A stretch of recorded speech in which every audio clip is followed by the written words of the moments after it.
interest in debt. What have we been doing with this interest? As a matter of fact, we've been capitalizing the interest.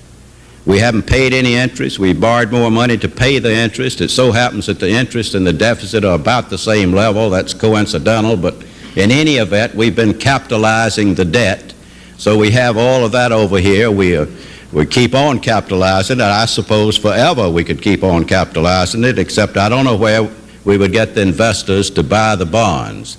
So we've got a very bad fiscal situation, one that has been promoted deliberately for the last 8 years to keep the public from fully understanding the problems. It hasn't emerged as a principal issue in any campaign because it's too complicated, and most people don't want to think about that and can't think about those large sums. But I don't have any question in my mind that if the President insists that he can handle all of this without somehow having some taxes to deal with this mounting debt, a tax just for the reduction of debt might be a very good political approach. But unless he's willing to deal with that, you're going to see an economic disaster gradually building up around this presidency, and it certainly will not last into a second term. Now, I've spoken 17 minutes, Mr. Chairman, and I'm willing to quit if you are.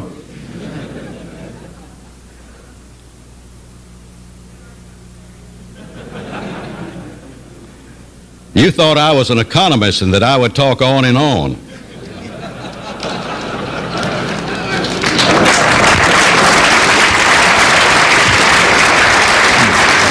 No, I thought you're a politician, so if I say talk for 20 minutes, you'll talk for at least 30. No, well, thank you for that vision, Terry, very much indeed. And we have time now for a few questions. And our friend, making his second appearance of the morning. Yes, sir. Mr. Senator Sanford, your speech was very sobering, but not really very new. But one of the most discouraging things I thought I heard, and I don't know whether I heard it or whether I was reading his lips, was from Senator Bradley when he said that President Bush will have to increase taxes, but because he put himself into a corner, we, the Democrats, will be against these taxes, whatever they are. Is this really the mood of the Democratic senators and representatives? Can I just repeat the question, Terry, Surely. so that people who didn't hear it, which was reflecting on Bill Bradley yesterday, that George Bush is going to have new taxes, and the democratically controlled Congress are going to say, you said no new taxes, and they're going to block it, and there's going to be all hell. I think it's much more likely that the Democratic majority will say, you've got a problem, we'll help you, but you are going to initiate this problem. You're not going to put the burden on us of balancing the budget with taxes so you can claim that you had nothing to do with it and it was forced on you. You've got to exercise the presidential leadership. This is a tremendous problem. It cannot be done without presidential leadership, and unless you do it, Mr. President, we're going to keep on piling up that debt. We are not going to initiate it. I do not think that the Congress would resist it successfully or very vigorously if the President came with strong leadership saying we have to do something about the debt. Sir. If taxes were to be raised, do you think Congress would restrain spending and use it to actually balance the budget? Well, no. You know, that's why if taxes were to be raised. Ask that question. Could you just repeat the question? If taxes were to be raised, do you think Congress would discipline itself to use the extra revenues to balance the budget, or use it for more spending? If taxes were to be raised, would Congress discipline itself to use that extra income to balance? I don't think so, and I think that's one reason people in Congress have been reluctant to promote the idea of increased taxes. I don't think we would take it and use it. That's just the nature of the system. I don't think the White House or the Congress would take new taxes and apply them. There'd be a temptation to say, well, we've got these unmet needs, and we have. But the way I would get around that is, in fact, I've got some legislation drawn that I'll probably put in. I don't want to get in all of the details. It'd take too long, but I want to divide the budget into three parts, and three separate parts that can be clearly seen. One would be the retirement funds, one would be the debt and interest account, and the other would be the operating account. And as I pointed out, the different proportions, you'd have about half over here in the retirement and about half over here in operating, and the interest would be, as it has been, capitalized. Now, what I would propose is that we have a debt reduction tax phased in, applied and limited specifically to the reduction of the debt. Then we would get at our problem. We would have to get at our other social needs unmet that we might find worthwhile in some other way or by economic growth. But I think we could limit any new tax to debt reduction, and I would be in favor of that, and I would be in favor of recommending that to the President, but I'm not in favor of this Senator recommending new taxes. One last question. We've just got time for that, yes. Senator, we've had study after study after study about the inefficient use of government funds, government spending. When the hell are we really going to attack that problem of reducing the cost of government? That's where it's at. Well, you see, you're dealing, though, with a fiction. And we don't have time to go into it. I read an article in the Reader's Digest last year and started to answer it, but I thought better that it wouldn't be published, so I didn't. The fiction is that there's not that much waste and inefficiency. The fiction is that we are doing all these things that are wasteful. So this particular writer said we can save $50 billion. Well, we could. We saved under his suggestions here and there, cutting things that might be, whether we cut out all the weather service as a matter of judgment. Maybe we should, but if we did everything he said, we'd save $50 billion over an 8-year period. Well, that's not any money when you're talking about a $1.1 trillion budget. Sure, there's waste. There's waste in anything. There's waste in almost any program, public or private or university or whatever. But the relative amount of waste is so small that it wouldn't get at this problem at all. And we go around repeating this fiction, feeling that, well, we could solve this problem if the White House and the Congress would just get on it, but that's not so. And I just briefly outlined these figures, but the money that you could actually cut from, other than defense, is less than $200 billion. So you can see if you cut out 50% of it, you wouldn't have balanced the budget. So I do think that's a fiction. I do think it's constantly repeated. You get applause when you say it, so politicians keep saying it, but it's simply not true. Terry Sanford, thank you very much indeed. Thank you. Thank you.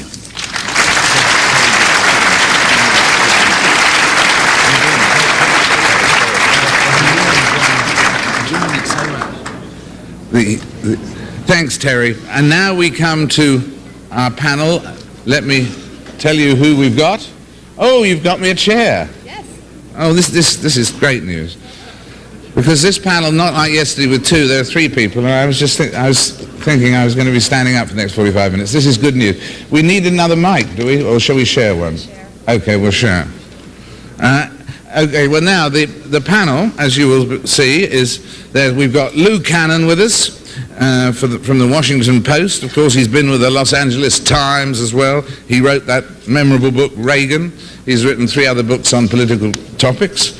We've got Michael Kinsley with us as the author of this column, TRB from Washington, writes for the New Republic, edits the New Republic, served as editor of Harper's Magazine and the Washington Monthly. And we've got with us your very own Gordon Stewart, regular appearer on television, worked for the Carter administration, served on numerous campaigns, vice president for public affairs at the American Stock Exchange, and we welcome them all now. So will you welcome Lou Cannon, and then will you welcome Michael Kinsley and Gordon Stewart in one swell foop, as someone once said.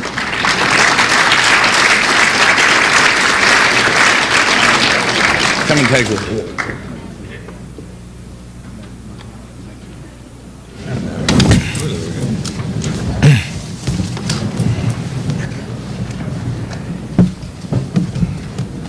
Right, well, let's start with the basic $64,000 question, or bearing in mind the defense budget, the $1 trillion question, which is, what is your main overriding reflection on the result?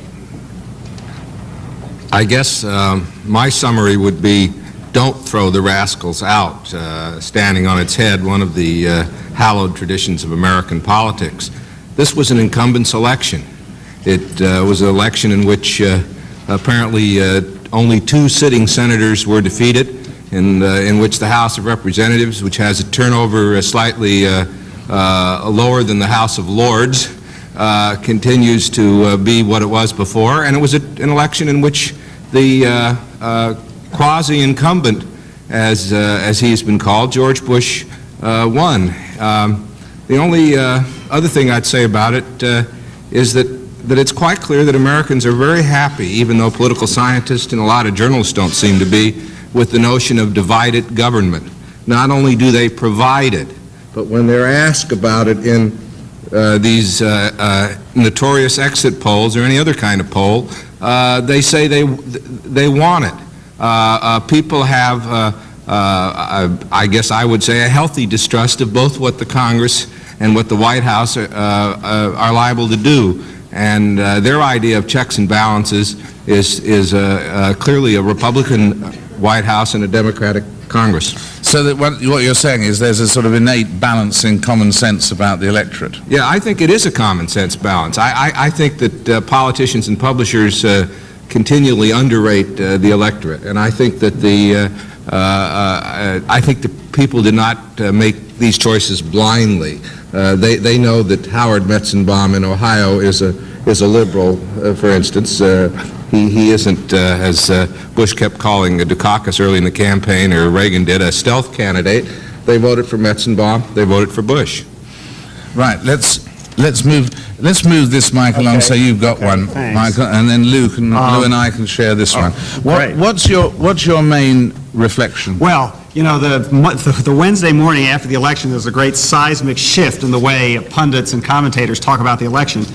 Up until that very moment, little things like the way Dukakis' suits fit, and who had the better ads, and who's taller, and all these little campaign minutiae are considered tremendously significant, and people pore over them in great depth. Then the morning after the election, they suddenly become irrelevant. Everyone says, no, the meaning of the election can be found in the deeper attitudes of the American people.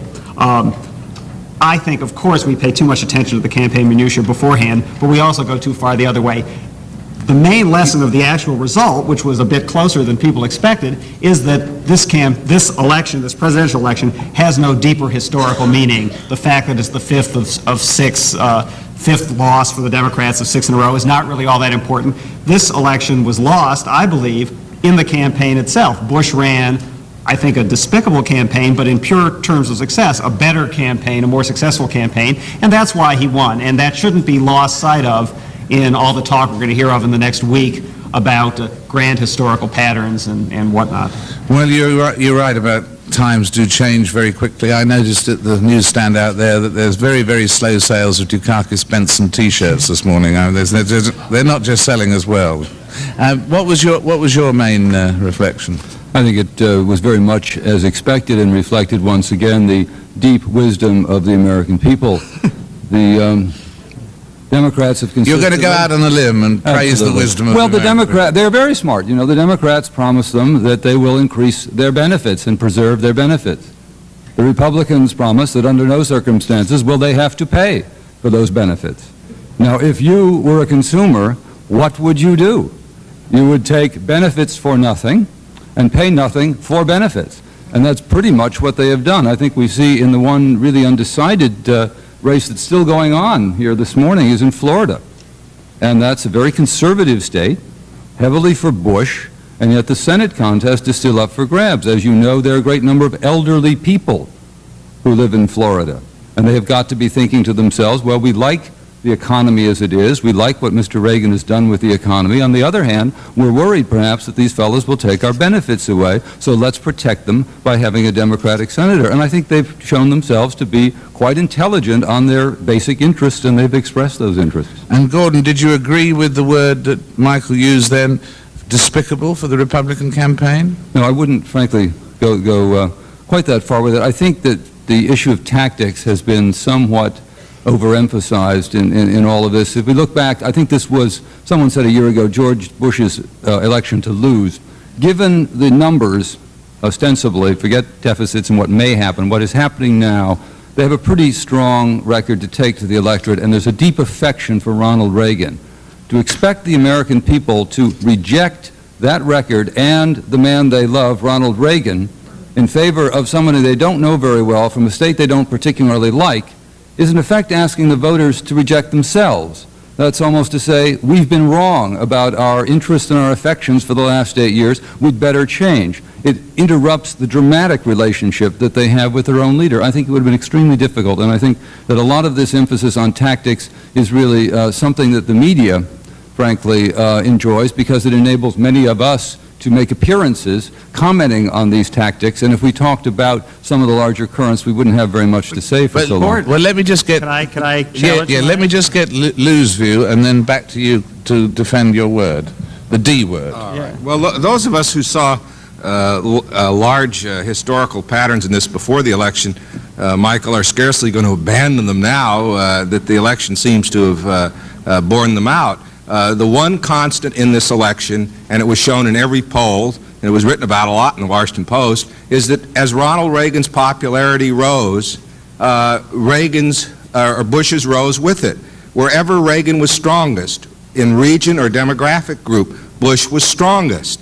I think that from a Democratic point of view, the Democrats are going to have to do the equivalent of what the Republicans had to do 20 years ago and come to terms with the New Deal. It wasn't until the Republicans accepted the fact that there was a New Deal, that it was here to stay, that Americans were conservative, and that was what they wanted to conserve, that they could win elections. The Democrats are going to have to accept the reality of the Reagan years if they want to be able to win elections, and I think it was an important historical event. And as far as it being a despicable campaign, well, it surely wasn't very high-minded.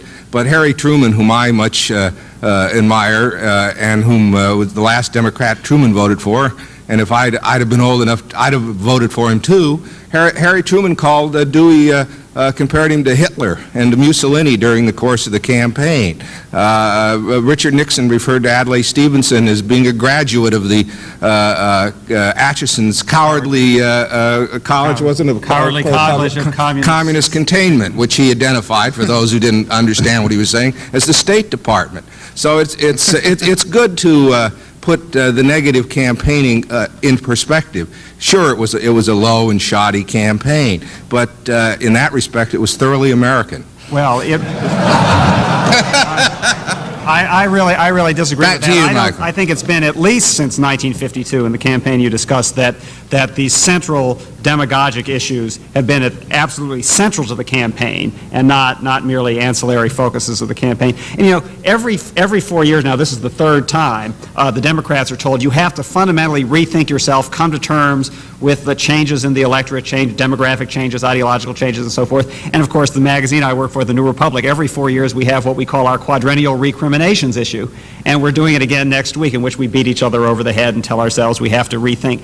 It seems to me that Dukakis, although he was certainly a disappointment as the campaign went on, was in many ways what we called in our endorsement a post-liberal candidate. He was not a traditional big-spending liberal. He was someone who believed in the principles of post-war liberalism, which, as far as we can tell, all Americans believe in, including George Bush, that the government has a role to play, an active role to play in making life better and solving social problems. But he approached this with a certain skepticism about past attempts, with a certain fiscal reality, and with a certain hard-won pessimism about what can work and what can't work. And what lost in the election, I think, was as I said before, the campaign itself. You know, Gordon, if it had been 60-40, as it was in the past two elections, you could say, look, these campaign tactics were really, people paid too much attention to them. There were sweeping forces at work.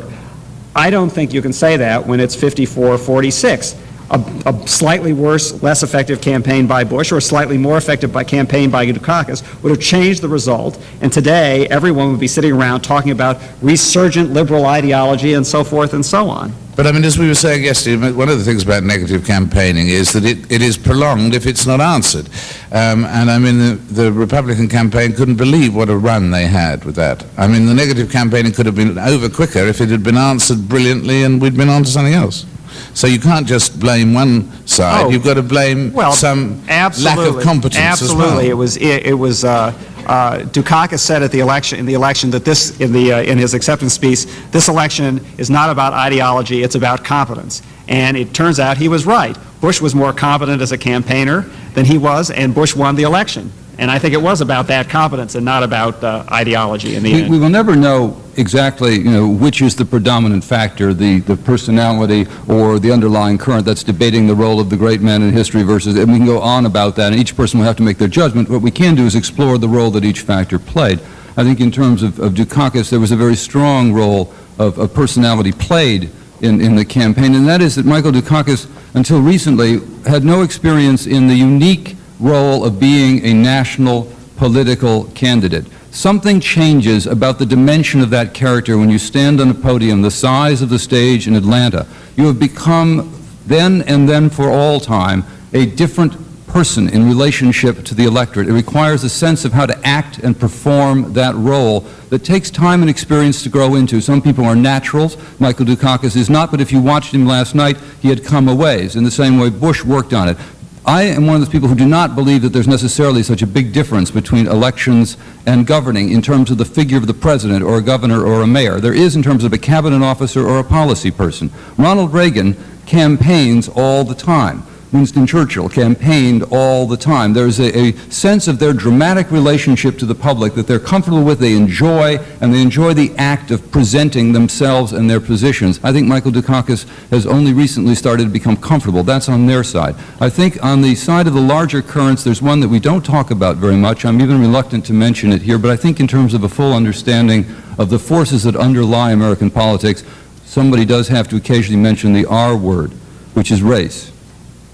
It's an extraordinarily important force as an undercurrent of American politics, not very much discussed, certainly not in relationship to the federal budget deficit. And even as one mentions the word, one can feel a silence fall. Well, let me just put that point to the rest of you.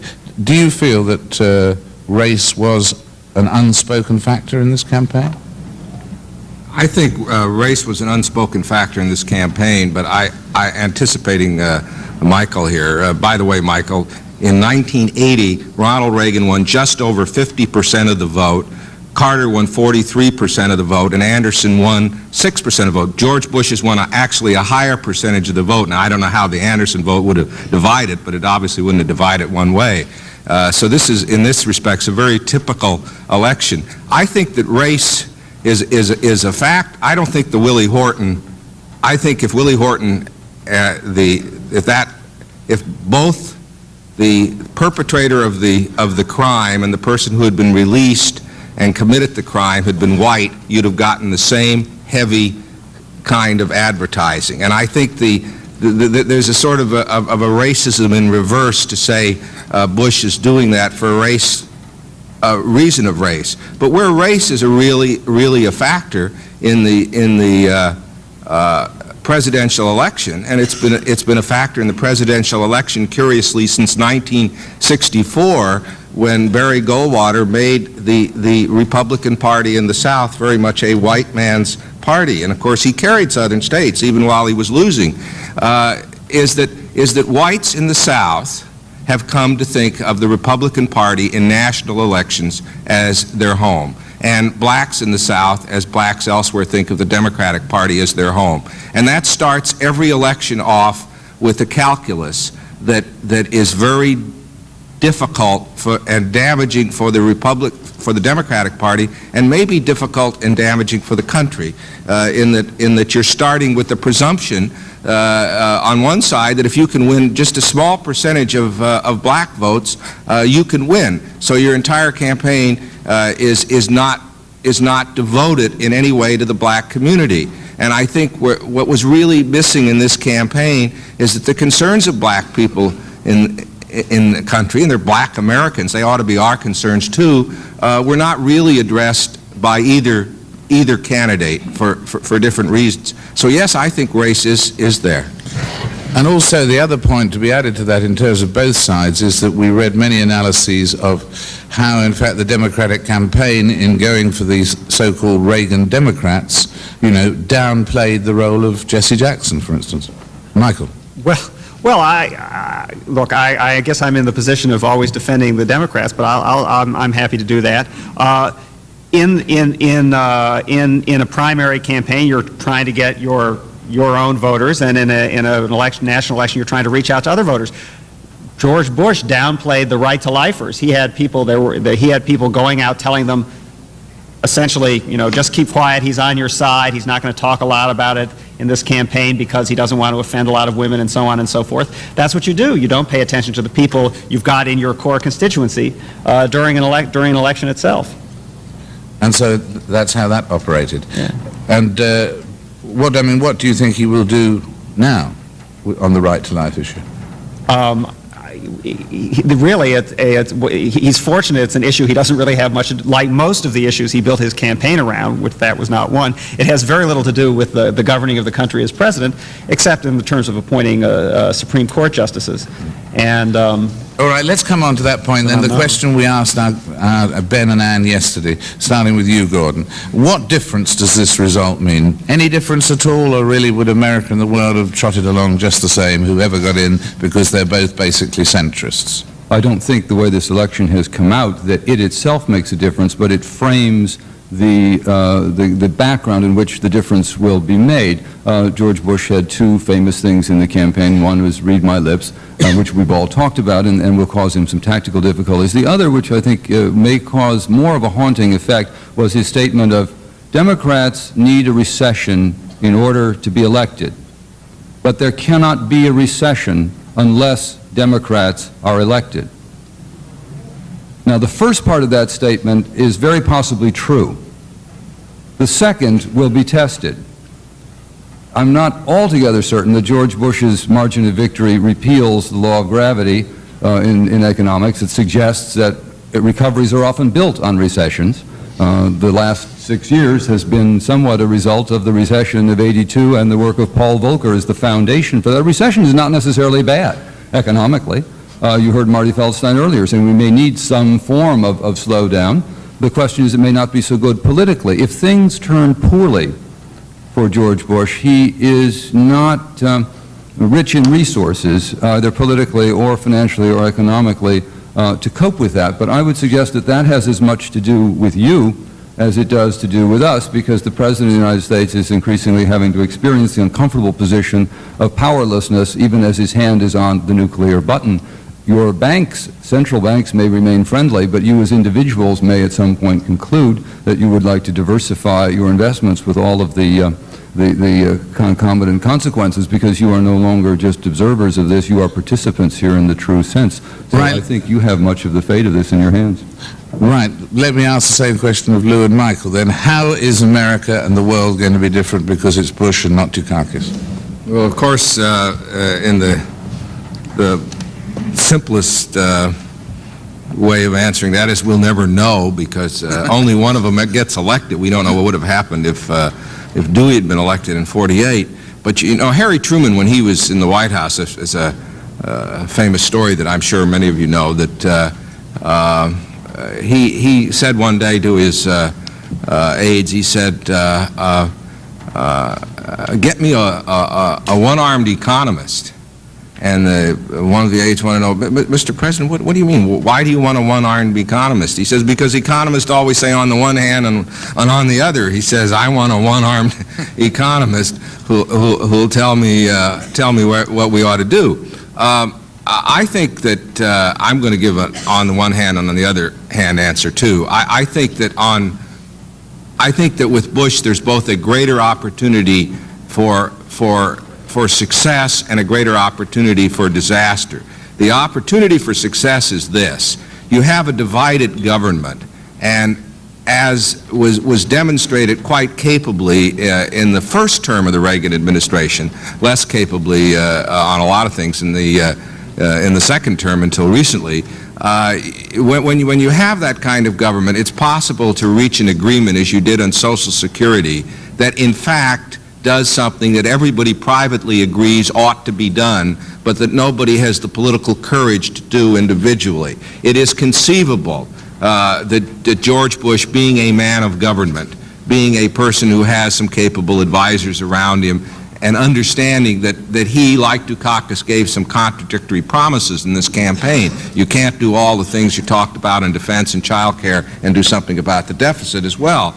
That you could come up with some kind of a grand package that would have some revenue increase or whatever euphemism gains vogue for a tax hike next year, some spending cuts, a little of this, a little of that, and not much of anything, but still do some kind of a job on the deficit and keep the recovery going. It is also possible, however, that you could get what you really had in the Ford and Carter years, a gridlock, since you've got in which the Democrats blame the Republicans for not doing much, and the Republicans blame the Democrats, which is what you've really had happening in the deficit in the last few years. So I think that's harder to do if one party has the control of the entire government, as was true in the Carter years. That party is going to get the blame. So I think there is a possibility for consensus, but I also think that there's a built-in potential for gridlock.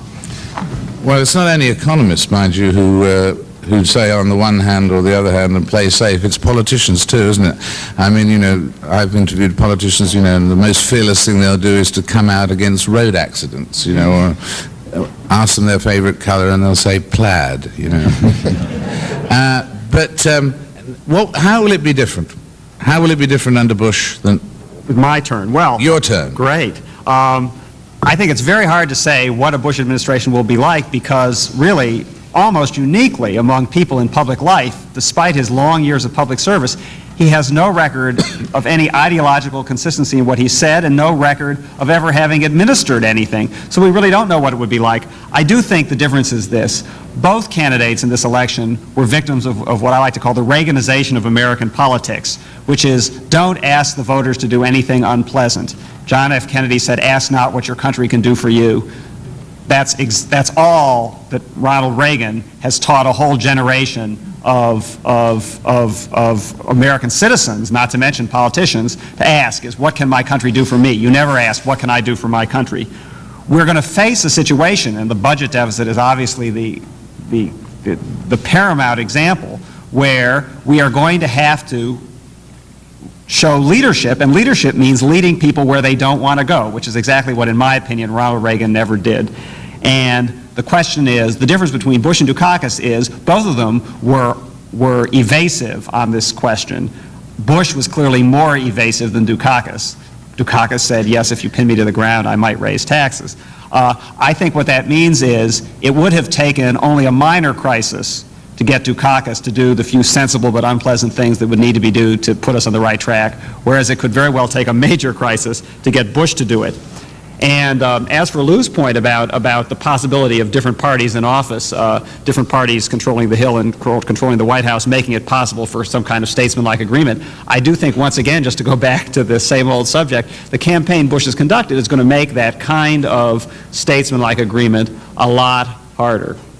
Won't that all be forgotten within a few weeks? Not by Democrats, no. Don't you think? No, I read Frank Fahrenkopf, the chairman of the Republican Party, was asked this question: won't this be terribly difficult? He says, "Oh no, not at all. George Bush has a lot of friends among the Democratic leadership." Well, he had a lot of friends among the Democratic leadership, but if you spend 3 months denouncing Democrats as some sort of alien invaders from outer space, they're naturally going to resent it, and they're certainly not going to allow him what he would like, which is he would like to be put in the position of being forced to agree to a tax increase.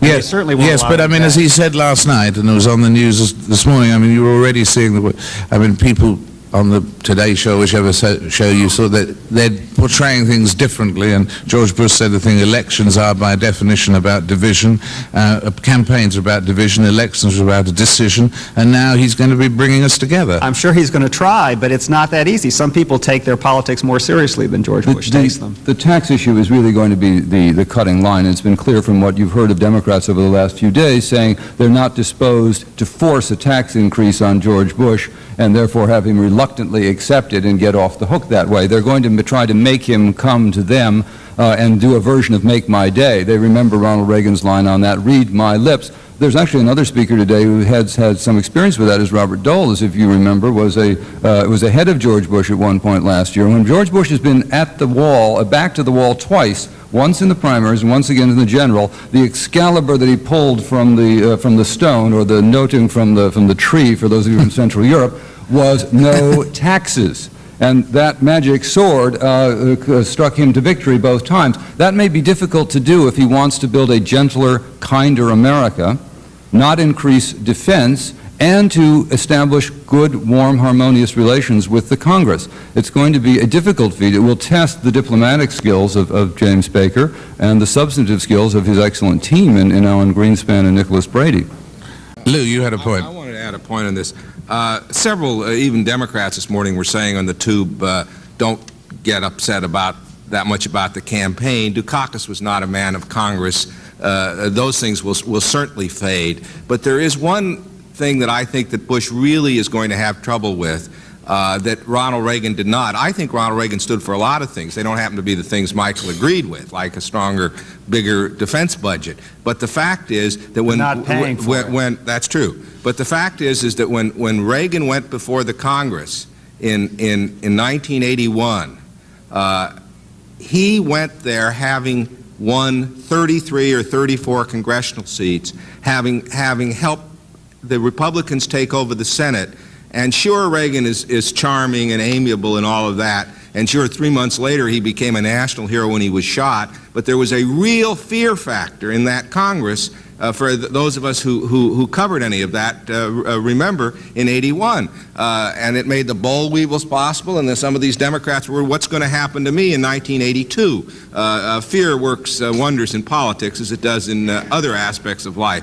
There is none of that here this time. That is Bush's real problem. There is nobody up there who is going to say, hey, if I don't vote for X and Y, whatever Bush pushes before him, I'm likely to lose my seat in Congress. Let me at this point turn it open to all of you. Thank you for all those thoughts. For our three wise men here, who'd like to put a question from the floor? Yes. Mr. Stewart's later remarks just now seem to suggest that we were going to have this ongoing business of playing party politics virtually while the U.S. burns. Is that your serious analysis of the situation? Well, as I said before, I don't believe that... I'm sorry. The question is that the Democrats, the implication was the Democrats are going to play party politics even to the destruction of the system. Well, I think whether it's party politics or not very much depends on which side of the issue you're on. And when I ask people where they think is center, that usually is where they are, and they define left and right to whichever side of that happens to be their left hand or their right hand. The Democrats, I think, might suggest that in the course of this campaign, the president-elect has used no taxes to some political effect. I think Mr. Dole has experienced how effective that could be. So they might argue that now it is up to them to be statesmen and suggest to Mr. Bush that he should have a tax increase after all, after they've been defeated on the very issue. I'm not sure that it's so easy to bury this sword back in the tree once you've pulled it and stabbed your enemy with it. And my other point is the one I made earlier, is that I don't believe that campaigns and governing are these two discrete things that have been portrayed. Maybe it's easier for the media, maybe easier for some Kavanaugh. It is a much more fluid, continuous process, particularly as we have staggered elections. So I don't think politics will cease and government begins the day after. Jimmy Carter thought that.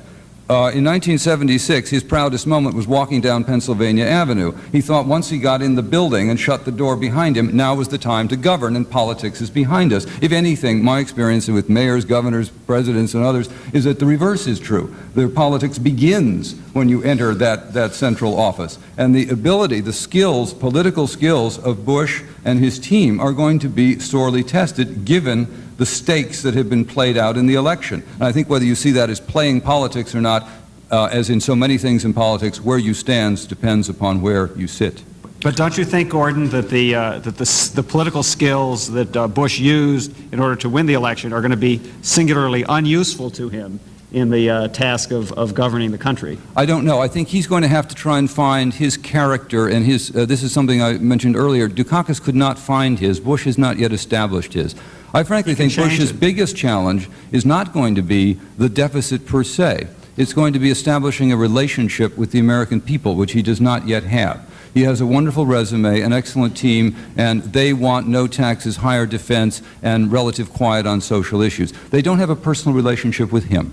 They do not have a sense of what their interaction is. Remember, the presidency of the United States is simultaneously an extraordinarily big and powerful job, and yet because of television, it's very intimate. The person is with us every night in our homes.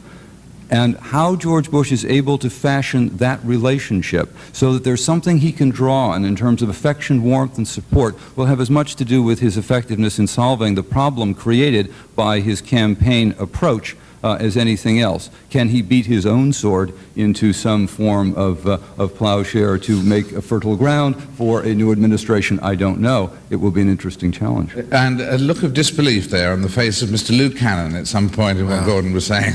Well, I don't know if it was disbelief or incredulity. What's the difference? I don't know. Ronald Reagan... Would you send your answers on a postcard, please? What is the difference? Ronald Reagan would be... might be an easy act to follow if the discussion were the secrets of the atom. He's going to be a hard act to follow in terms of being able to mobilize public sentiment. And I view Bush somewhat differently, and not just on a partisan scale than Michael does. Most of Bush's experience has been inside. He's been an insider in Washington. I think he had a very hard time finding his voice as a candidate. And I think Dukakis had a hard time, as was already pointed out, because it was his first time on the national stage. But I think that Bush, even if I think he may have a little better idea of what he wants to accomplish than any of us up here think, but I think he's going to have a very difficult time mobilizing public opinion, using the presidency as a bully pulpit, as Reagan has used it effectively. And if he isn't able to do that with the Democratic majorities in both houses of Congress, he's going to have a very hard time of being an effective president. Next, right over there, yes. There's been a lot of talk about the need for the Democrats to rethink the whole platform. It appears to me more fundamentally having a vision and a structure that always allows the new Liberals to take the national position and the presidential candidate. At what point do the more right-of-centre Democrats, the successful part of the team in the House, scream that the last 20, 30 years can't go on and they want the right of their party back? Michael, would you like to take that? And well, I found it difficult to hear. Yeah, could you just the question is question? when will the right-of-center Democrats in the House and the Senate start screaming and yelling, we want to take our party back? Well, the answer is, of course, they've been screaming and yelling this for at least 8 years now. I don't think the answer to the Democrat, I don't think politics should be thought of as just this one-dimensional, two-dimensional, I guess, well, I don't know how many dimensions, one-dimensional spectrum. Where the question of where the Democrats should be is here, they're here, here's the extreme left, they're here, they ought to be right here. I don't think the answer for the Democratic Party is to become just like the Republicans, only somewhat less so, which is, to me, what the philosophy of the Democratic Leadership Council, as it's called, which is the sort of the core of the right-wing Democrats, is. The Democrats have got to find a reason for people, a positive reason for people to support them. And it does not lie in, as I say, being just like the Republicans, only somewhat less so. I do not think that's the key to recovering and winning the election. People say, why don't we just have the real thing? But what about, though, a lot of political reporting is the reverse of the foresight saga, it's the hindsight saga, isn't it? And so we all analyse now that the fact that the Dukakis message was this was wrong in this way or that way. But isn't it possible that it's just because when you look at the other results, that as it turns out, Dukakis was not as charismatic as George Bush, and that if the Democrats had selected a 62-year-old Walter Cronkite rather than a 70-year-old Walter Cronkite, they might have won, and we would all be writing editorials saying how we've re-embraced liberalism. Can I just, because this continues the answer to this gentleman. Sure, Dukakis was successfully portrayed as being one of these old-fashioned far-left Democrats. He really wasn't. He really wasn't. That was a very successful bit of sort of negative packaging by Bush. I think many Democrats this morning are probably thinking things would look very different if we had nominated Mario Cuomo. Well, Mario Cuomo is many things, but he's certainly not to the right of Michael Dukakis.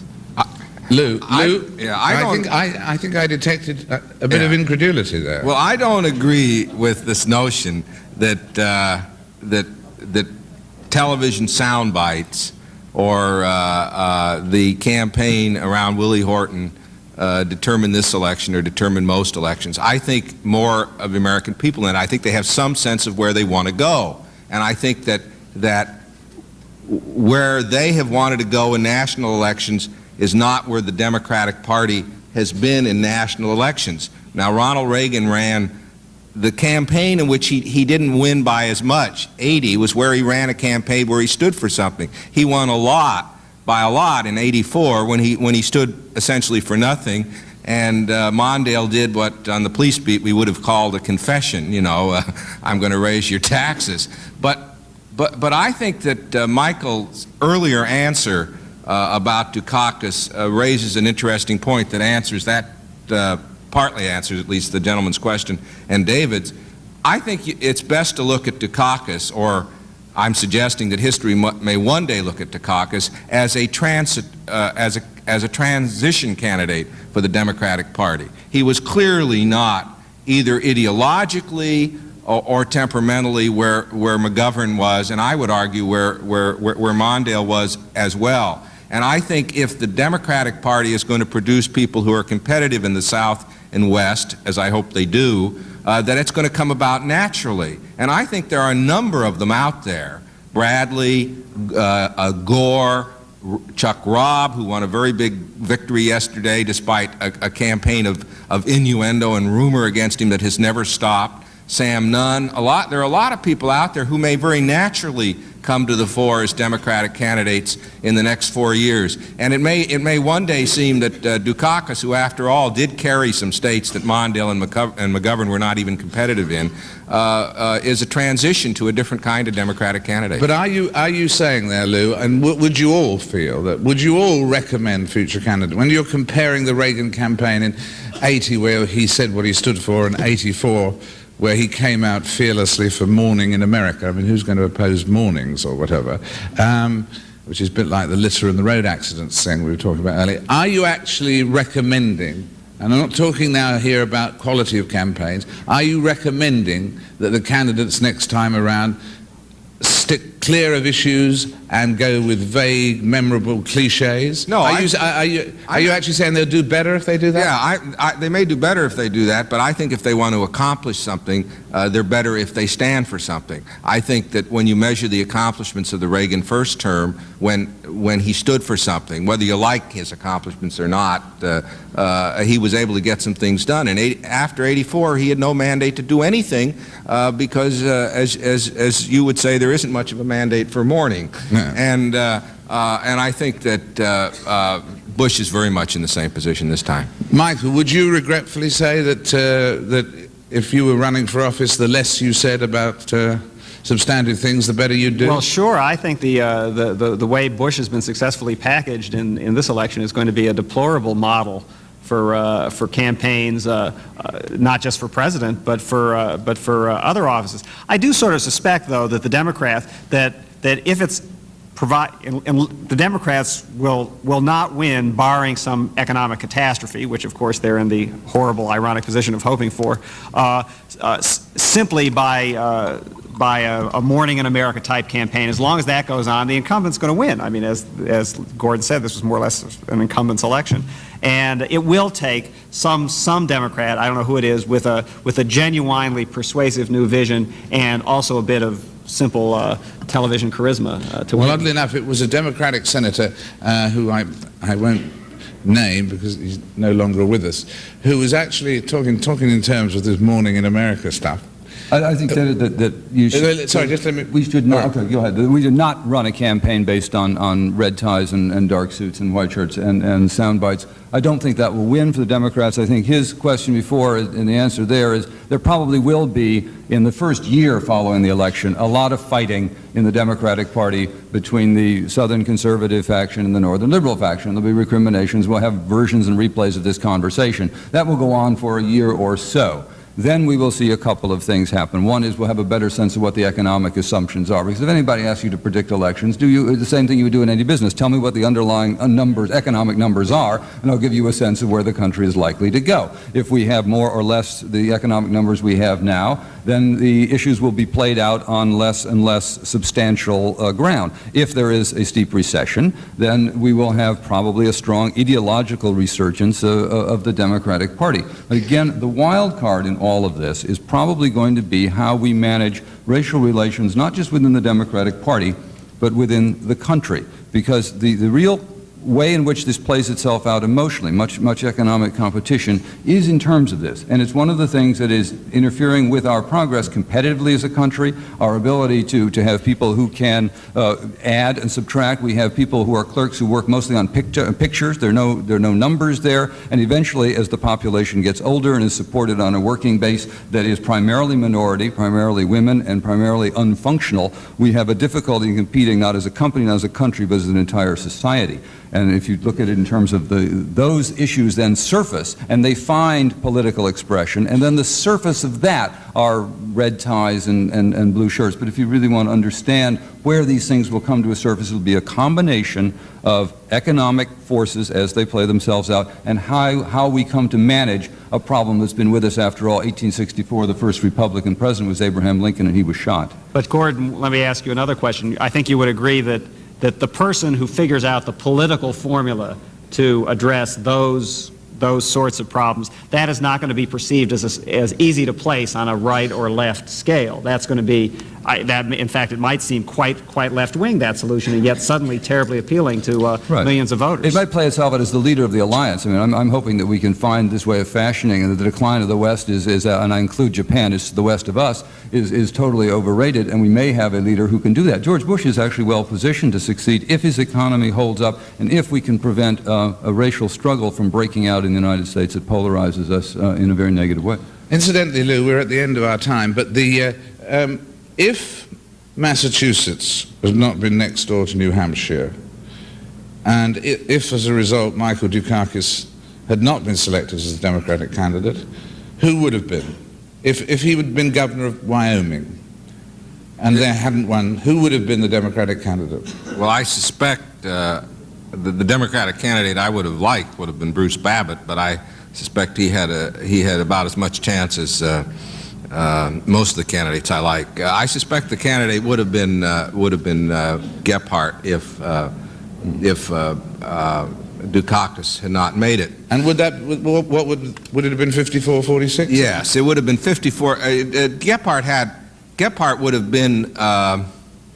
would have got to this so-called populist message earlier because it was his own message, but he also would have been more competitive in Missouri, and not just because he's from there. He would have been more competitive in the heartland. He would have been a lot less competitive in the state where I'm from, California, where protectionism is a dirty word, and California would have been a state that the Republicans could have taken for granted. They not only couldn't take it for granted against Dukakis, Reagan had to go back there the day before the election. Well, thank you all very much. I'm sure with me you'd like to salute Gordon and Michael and Lou for their wisdom and sagacity. That's like disbelief and incredulity. It's the same thing. Thank you all very much. Oh, no less. It would have been much easier to marginalize. You know, I think he was a more marginal figure. Thanks. No, talking of the Morning in America thing, the thing that I was reminded of was an interview with a Democratic senator who was playing safe and so on. And at one point in the interview, he actually said, "Where would this country be without this great land of ours? For without the future, there can be no tomorrow." You know, that sort of stuff. Anyway, our next speaker is someone who never minces his words in that bland fashion. There were many highlights to me during the original 13 weeks of the next president, and then the final interviews with both candidates for last weekend.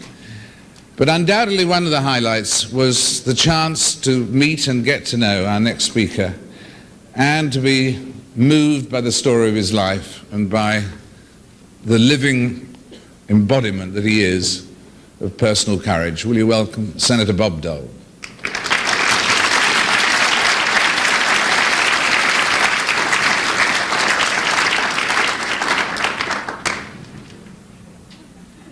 No, you won't welcome Senator Bob Dole, it would seem. Is Bob here?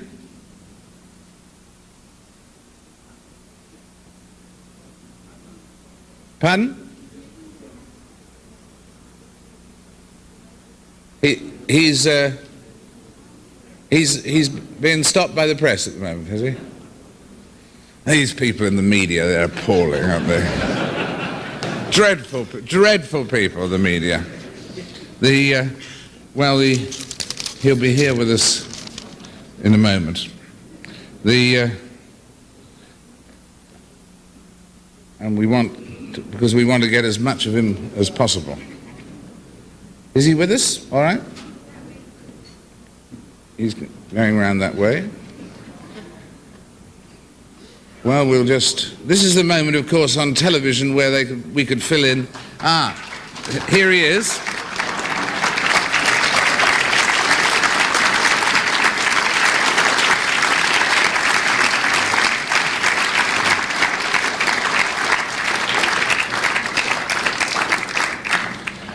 Yes, Bob, come on up here. You missed what I had to say about you. I'll tell you later, but it was all good. It was all good. And so this is all yours, and then I'll come back afterwards and we'll have a few questions. Oh, good. Well, all I right. won't talk long. Only? No. Well, I appreciate the introduction. I don't know what it was, but a morning after election, you appreciate most anything. So I know that you've had some experts here who've talked about the campaign itself. You've had Senator Terry Sanford, a good friend of mine, who's probably given you some insight on what to expect in the Congress.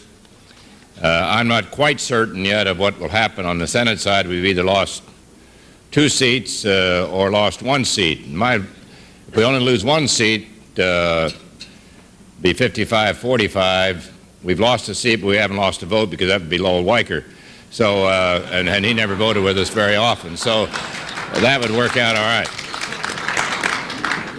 But the race in Florida is still, as I understand, a dead heat with about 100,000 absentee ballots to be counted. Senator Weicker has indicated he wants to recount. He's about 6,000 votes behind. But I believe it's pretty well set that Congress stays pretty much the same. I've listened to President-elect George Bush this morning in a press conference. Thought he did a great job. He's, as you probably know, indicated that Jim Baker will be Secretary of State, and that will be I think, an outstanding appointment, well received by the Congress, and one that I think will be well received around the country. So he started off, and some indicate they may have the whole cabinet named by Thanksgiving. I'm not certain that's the case, but that's some of the rumors floating around this morning. But we only have 70-some days between now and when the Vice President or the President-elect will be coming to Congress, and there are going to be some differences, obviously. It has been a tough campaign. The Democrats still control the Congress, about the same margin they had before. A little different makeup, but pretty much the same players. There'll be a new Democratic leader, a new majority leader. With Senator Byrd leaving, it'll be one of 3 outstanding Democrats, but We're still hoping, of course, that Senator Weicker can win and that we can win that seat in Florida. That would make George Bush's life a bit easier, 2 votes easier most of the time, because that's the bottom line. It comes down to how many votes do we have, how much support can we give to the Vice President, whatever he wishes to do. And there are a number of issues out there just waiting. They haven't gone away, and one's the deficit. And we had some discussion of the deficit in the campaign itself. Never a lot of it, because people, their eyes sort of glaze over when you talk about the deficit. It's not very exciting. It doesn't do much for anybody. It reminds you that we've got a big debt, reminds you that we're paying about $150 billion a year in interest, and reminds many people that somebody's going to have to pay it someday, and they'd rather not think about it. So our generation, we pass it on to the next generation, maybe the next generation. But I haven't found a great, I think, in all the exit polling, the deficit by far was the biggest concern of the American voter.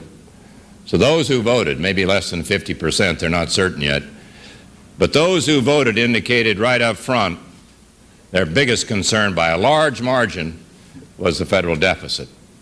And that has to be the greatest concern of President-elect Bush. It's not going to go away.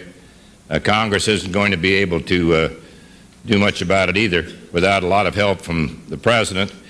I think under the Gramm-Rudman program we have to find $50 billion in deficit reduction next year. That's pretty hard to do. So I would just suggest that issues haven't changed. Number one will be, what do we do with the deficit? And we talk about the deficit, we talk about all these federal programs, including defense, and how do they fit? And there'll be a lot of talk about revenues, and I must say again, I'm not advocating any tax increase. I've been listening to some of the TV programs saying, well, George Bush has to deal with Bob Dole. Doesn't have to deal with me. He made the pledge for no new taxes. He made the pledge that includes user fees, excise taxes, anything that might resemble a tax is off the table, and that's fine with me. And my suggestion is he'll have to work that out with the Democrats. But I must say, I don't see any big groundswell for a tax increase anywhere in the Congress. I don't know many Democrats. I don't know what Senator Sanford said, but I don't know that Chairman Rostenkowski's running around saying we have to raise taxes. Obviously, if there are loopholes that ought to be tightened up, we may take a look at that. We may take a look at some of the interest deductions, all these leveraged buyouts, making it so easy to make these big deals that really don't do much for the economy. Don't make any better mustard, but you get somebody makes a lot of money in the process. We have to deal with the savings and loan problem. It's not a partisan, it's bipartisan. And it seems to me that we've got all kinds of problems that are going to require money. A taxpayer bailout, as some have said, may be necessary to some degree with S&Ls. We'll have a new chairman on the House side of that committee, the banking committee, with the defeat of St. Germain from Rhode Island. So there are a lot of different things that are in the mix, different players. And I just suggest that deficit's going to be on the front burner. Our deficit target next year is $100 billion, which means we have to find $50 billion. And I would guess that we need to examine closely the Vice President's flexible freeze. It makes some sense, and he indicated again this morning in his press conference, a lot of economists like it. It gives him some flexibility. He's indicated that Social Security is off the table, so we'll see precisely what programs the Vice President develops during this transition period. And he indicated this morning again that that would be, in other words, he would work out a program. He's going to have an agenda.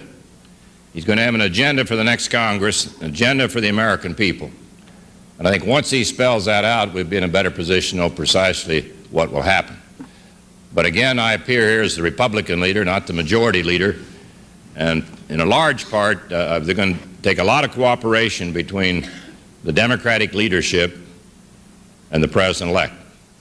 And I think it's well to note that Senator Benson has already talked to the Vice President, called him last night, indicated a willingness to help, which I certainly would expect from Senator Benson.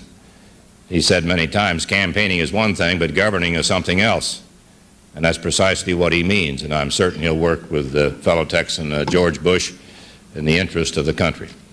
So that doesn't tell you very much, but at this point I'm not certain anybody knows precisely what the game plan will be for the next 6 or 8 months.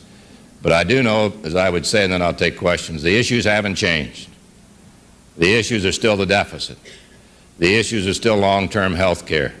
Issues are S&Ls and the homeless and the drug problem and all the other things that we worked on last year, but they're still here. They still need to be addressed. And it would seem to me that it's going to be a challenge that George Bush will have, but I believe he can meet it.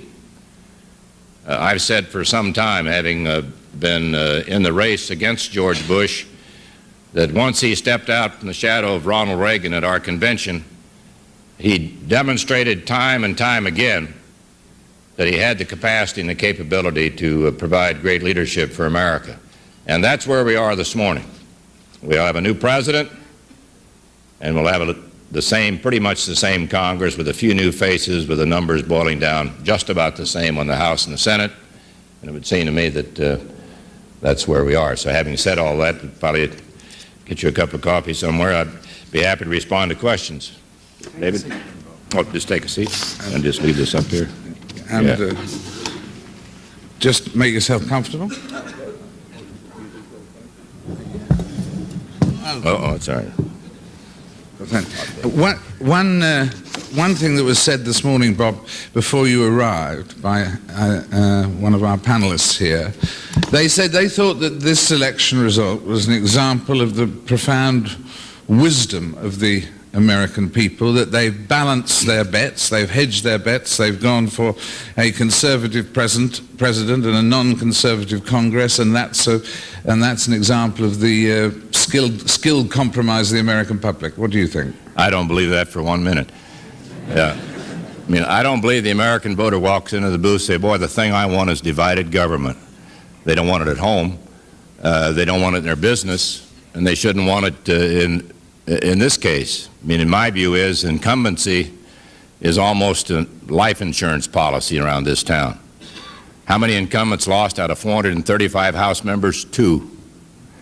How many incumbents lost in the Senate? Well, maybe 3, maybe 4, probably 3. We've got a coalition of big business and big labor who make certain that incumbents never lose, and they don't seem to care about their parties. The Republicans have learned that firsthand the last few years, how many in the business community who cry about deficits and cry about balanced budgets and all these great things are stuffing the pockets of liberal Democrats who never vote with them. And we're going to take a look at that this next year, too. Let me put you in a surprising role for a moment, because you've been pretty busy out there supporting George Bush. But if you'd had John Sasso's job, how would you have run the Dukakis campaign differently? Well, I think John Sasso, I don't know John Sasso, but he's obviously a very fine person. I really think the big difference in the two campaigns is when Republican is nominated, it becomes a family affair. Everybody who has any talent and all the people who've been out there running join together to help the person who won, in this case George Bush, won fair and square. He deserved the help of all these professionals. And I think in Dukakis' case, unfortunately, they never got it beyond a state campaign. I mean, I think it was a Massachusetts-oriented campaign team, and it never changed. And I also believe that they felt when they were 17 points ahead that looked pretty good, and they sat on that lead. In the meantime, George Bush came out of the convention strong. He was his own man. He got the attention of the American people, and he had a great campaign team with Atwater and Jim Baker and all the others who've been around. Some have been in 4 or 5 presidential campaigns. And you got to learn a little in this business as you go around. And in fact, so when you said a Massachusetts and a state campaign, you mean he didn't call upon all of the best brains in the Democratic Party? And also, were you implying that there's a difference between a primary campaign and a presidential campaign, and they never thought out the difference? Well, I think they did. I don't want to dump on you. It's always when you lose, people are always finding fault. But I just happen to know some of the Democratic leadership around the country. They're friends. We're all friends in this business. But they were never called. I called them more than the Dukakis people did, and I wasn't running. So, there was something missing there that seemed to me there were a lot of talent, and had he won, we'd have said this Sasso is the greatest thing. If you win one thing, if you lose, it's something else. So I think Dukakis ran a good campaign in the primary. He had a great convention. I said to Elizabeth, I said, this team was going to be tough when they came out of the convention. Their strategy didn't work. They didn't carry Texas with Benson. So from the start, it was high risk, and it's over. The new L word is lost, L-O-S-T. That's the worst, eh? That's the worst one. Yeah.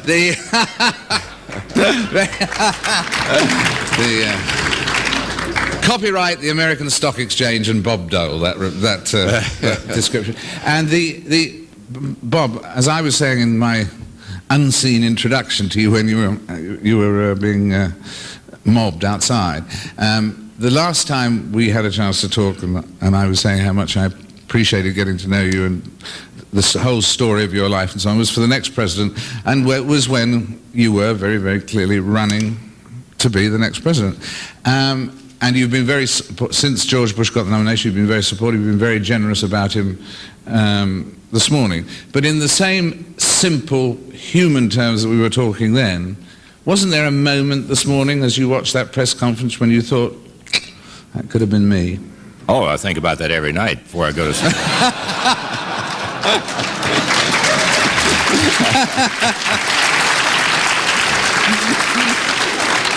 And I must say, last night, the last words uttered by George Bush was, "Thank God for New Hampshire." I have a little different view of it myself. But no doubt about it, that was the turning point in the campaign. And I say to Governor Sununu, I take my hat off to that person. If there's someone that you want to pick out in that whole election that deserves special recognition, it would be Governor Sununu, who was able to put that together. I've told this story, if I just could have a minute. Oh, I remember shortly after being elected president of Iowa, I went up to New Hampshire, which happened to be the next place, and the first person I met was my pollster. You can't do anything without a pollster these days. And he was saying, "You're going to win this state by 10 to 20 points. I said, "I can't. I'm behind 22 points in the Boston Globe poll." He said, "Don't worry about it. It's called momentum." The next morning he knocked on my door and he was whistling "Hail to the Chief," which had a nice ring to it. The bottom line is I lost that state by 8 points. I haven't seen my pollster since, and I haven't paid him either. So that's it. In fact, we were discussing at the session yesterday, Bob, that turnaround, I mean, everybody was wrong. Everybody said in that 48 hours before New Hampshire that you were on a roll, that you were 7 or 8 points ahead. And we were trying to think what turned it around. And one of the things that came up was that because New Hampshire has this intense loyalty to Ronald Reagan, and George Bush went back to have his weekly lunch with Ronald Reagan during that week, that was perhaps the key factor. Another possible key factor was that when you didn't sign that tax pledge. What do you think? Well, I think it's a combination. First of all, I think the Bush people are very well organized in that state, and as I said, Governor Sununu turned out everybody. So they deserve a lot of credit on the positive. I think our problem was we had the same attitude maybe that Dukakis had. We were told by our people in New Hampshire that New Hampshire people didn't like negative advertising. It would turn them off. So we didn't run any, and we lost. I don't say you have to like negative advertising, but if you want to define somebody or point out something that they haven't focused on, they can do that. I was Senator Straddle on taxes and the INF and oil import fee, and that hurt us because we let it go for 4 days, and the Vice President was lunching with the President. We were snowbound in a hotel, and he had a better deal. And then Senator Goldwater came up for the Vice President, which helped just to keep that alive. But I think there are a lot of things, but I think the bottom line is that George Bush had a better organization, and they did a great job in that 4 days. We sat on our lead thinking we're going to win. It didn't happen.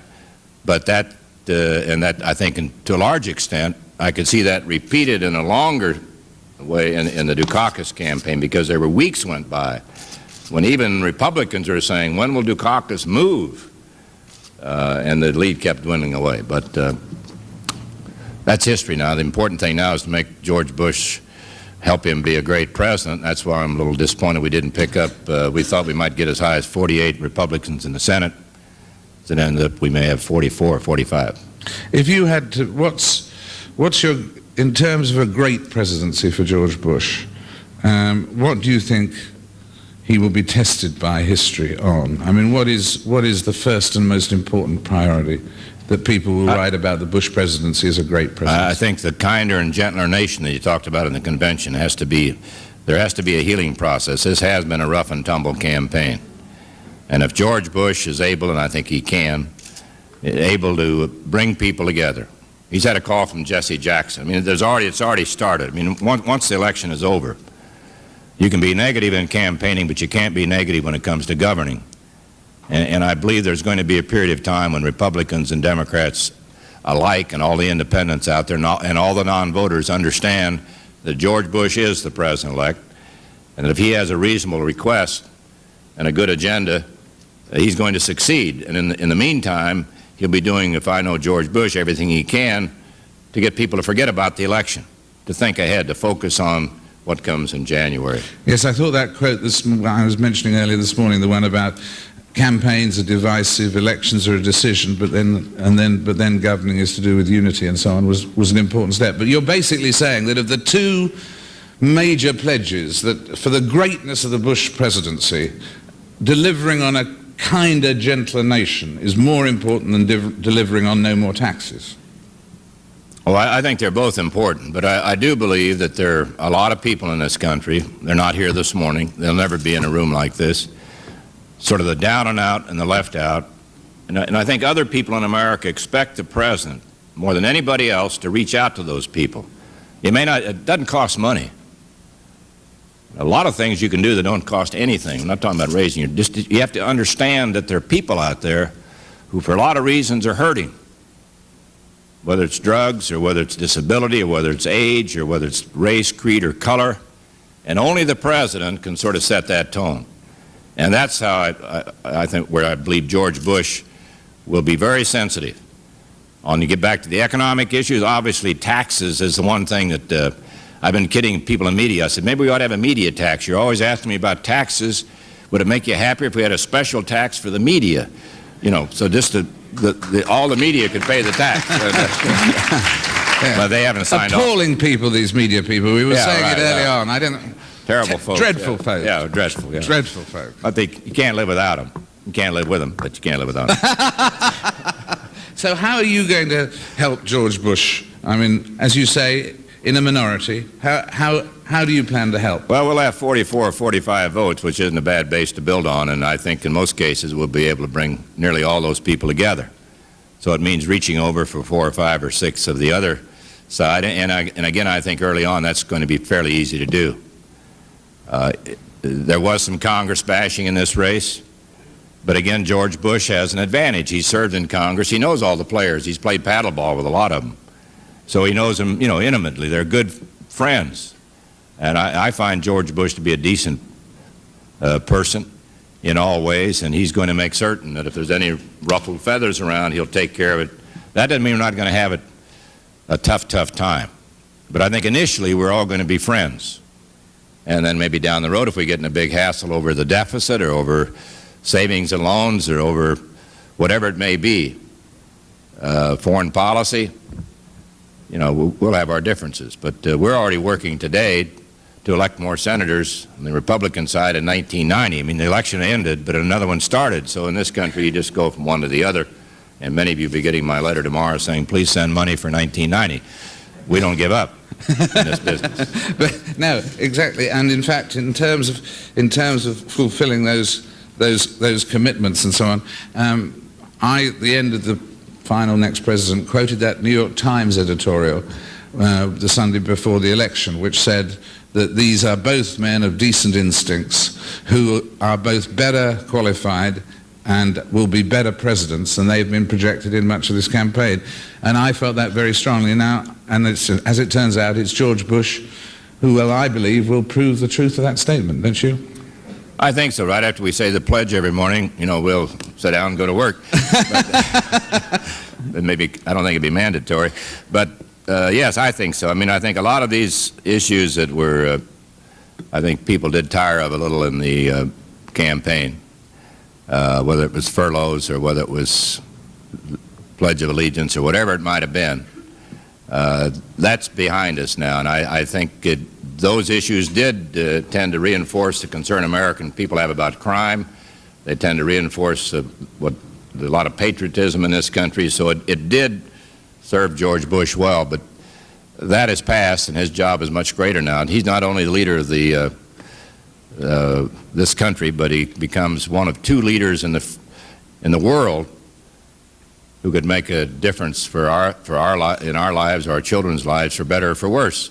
So it's an awesome responsibility, and everybody now has a responsibility because of that to do what they can to make it work.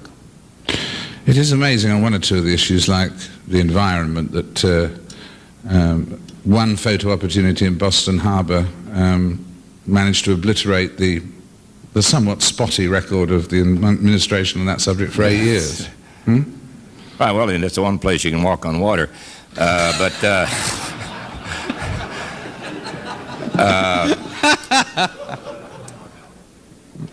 again, that became a very key issue. I mean, both want to be president of education, president of the environment, and all that's going to cost money. That's the point I would underscore with this audience, because you're going to be the taxpayers out there.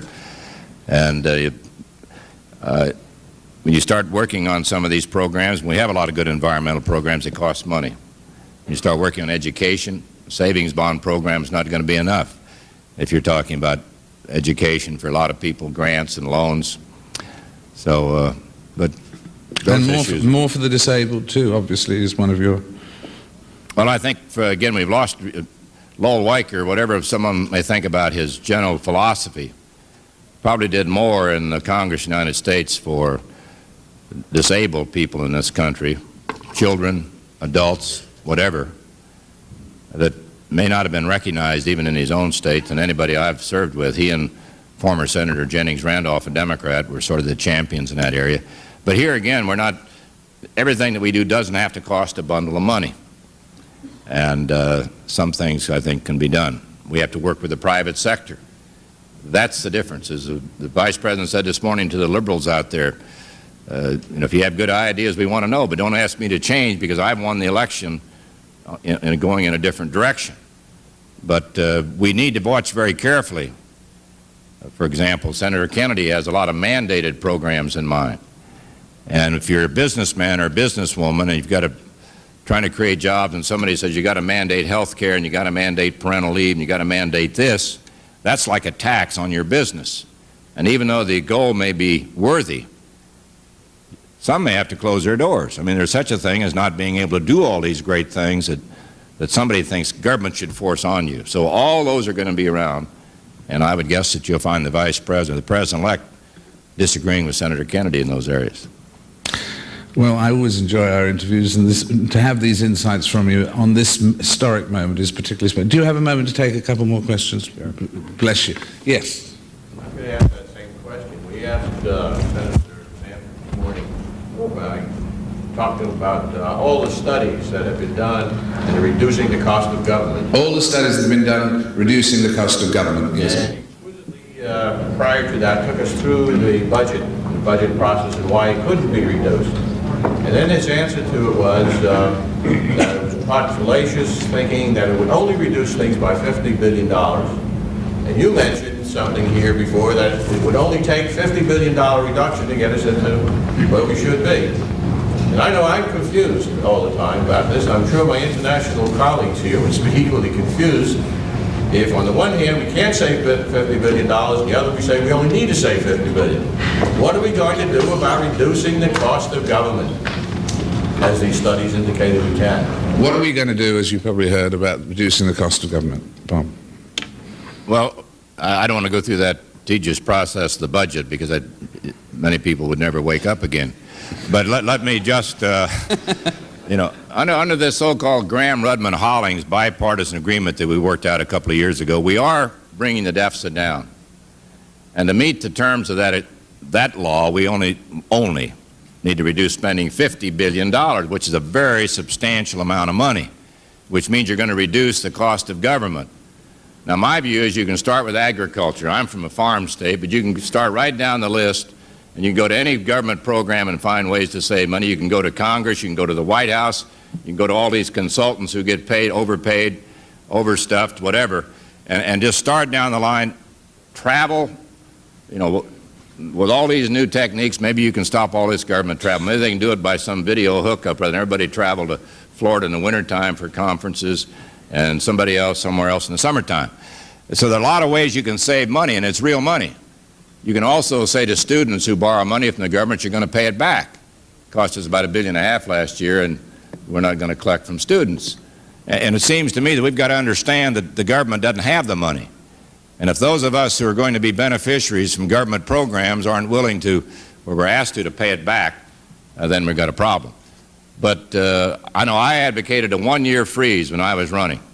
A one-year freeze, depending on how far it goes, will save you $50, $60 billion. But now if you take revenues off and you take Social Security off and you take defense off, you've got a little, you just got a little bit left.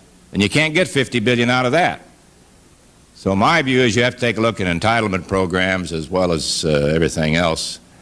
And you close loopholes when you find them. You can always get a few dollars there. That isn't raising taxes. That just means if you haven't paid any, you get a chance to. But it's not easy. But if Senator Sanford, as I think he will, he's a responsible senator, will help work on some consensus, and then we vote for it. We're not going to do it with a line-item veto. I'm for it. It would help President Bush. He ought to have it. 43 constitutional amendment for balanced budget, that's long range. That doesn't help us next year. Those things you ought to have. But in the final analysis, you have to have the votes. You have to have the people willing to stand up and make some hard choices. And it's my opinion, I may be totally wrong, that if everybody's treated equally, have no exceptions except low-income Americans, maybe food stamps, a WIC program, school lunch, some of the low-income Social Security, then it will be accepted by the American people and we'll get this thing under control. Next, please. Sir, yes. Earlier you were stating that a lot of the contributions we were talking about the re-election. Right. That you'd be looking at, you would be looking into this next year. Did you mean that Congress would be looking at revising PAC contributions? Or the Republican? If I had my way, we'd eliminate PAC contributions. We find that Democrats get all the labor money and half the business money, and then ask us to solve their problems. We finally woke up one day and said, we're on the wrong end of this. If we were liberal Democrats, we'd get half the business money and all the labor money, and we could be here forever. And it kind of upsets us to go to Montana when we find the realtors in this country putting $200,000 into a liberal Democrat's race. He lost. The only Democrat incumbent to lose, John Melcher, who votes, with them very seldom. But there is this special interest thing that we need to address, and I assume you need to address it in every country. If everybody's just going to say, well, I got my vote out of that guy, so I'm going to support him, even though I don't agree with that senator on anything else except my issue, then I think we have to take a look, and the business community has to take a look at what do they want out of government. Right now you've got incumbency. It's almost like a lifetime appointment to the bench. If an incumbent loses, something went wrong. We've got all the newsletters, we got all the perks, we can get the press, and we get all the PAC money. And I get a lot of PAC money. Don't misunderstand me. And I'm an incumbent, and I know how tough it is for a challenger. But maybe we ought to take a look at some other system. When only 2 people out of 435 in the House lose, what have we got? I mean, we've got nothing. We don't have any change, no fresh blood coming in.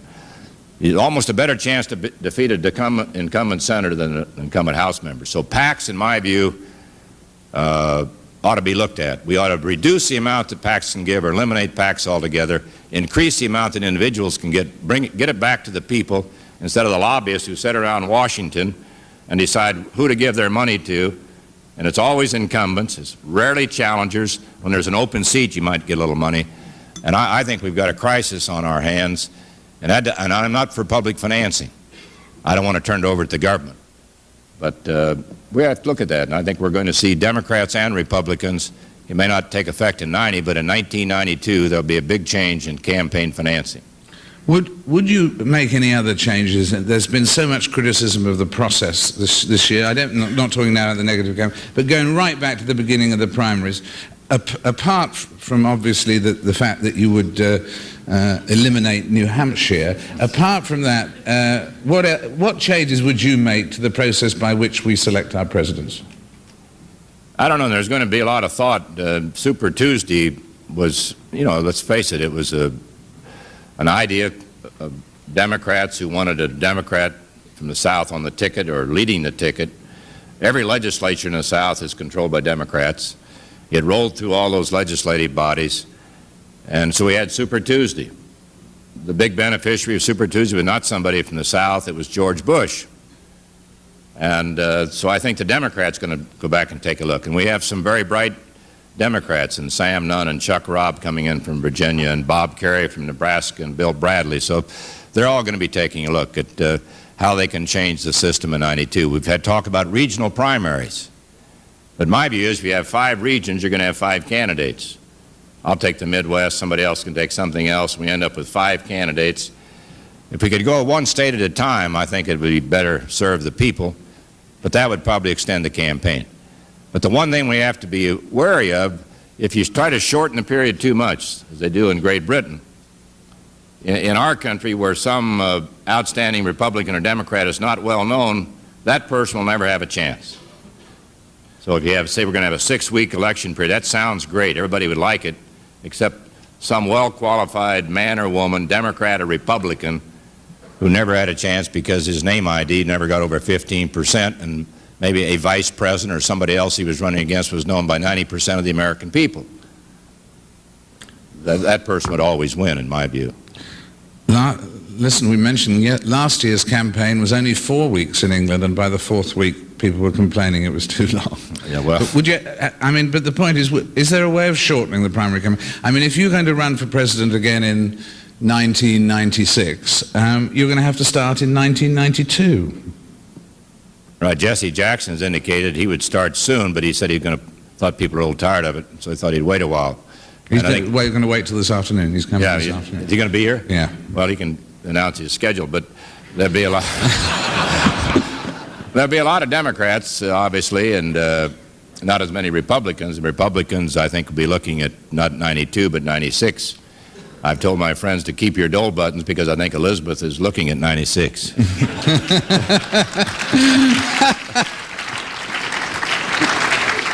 And I'll be 96. So that. Yeah. Next question. One looks the thing that sets a lot of the administrations apart is the ability to be able to attract the best, the brightest, most capable people into the administration. How do you assess President Bush's ability to be able to attract very competent people now? How do you assess President Bush's ability to draw on, attract the best and able? I think it's unlimited. I mean, you ask anybody in this audience who may not have any idea about government service, would you give 2 years to your country?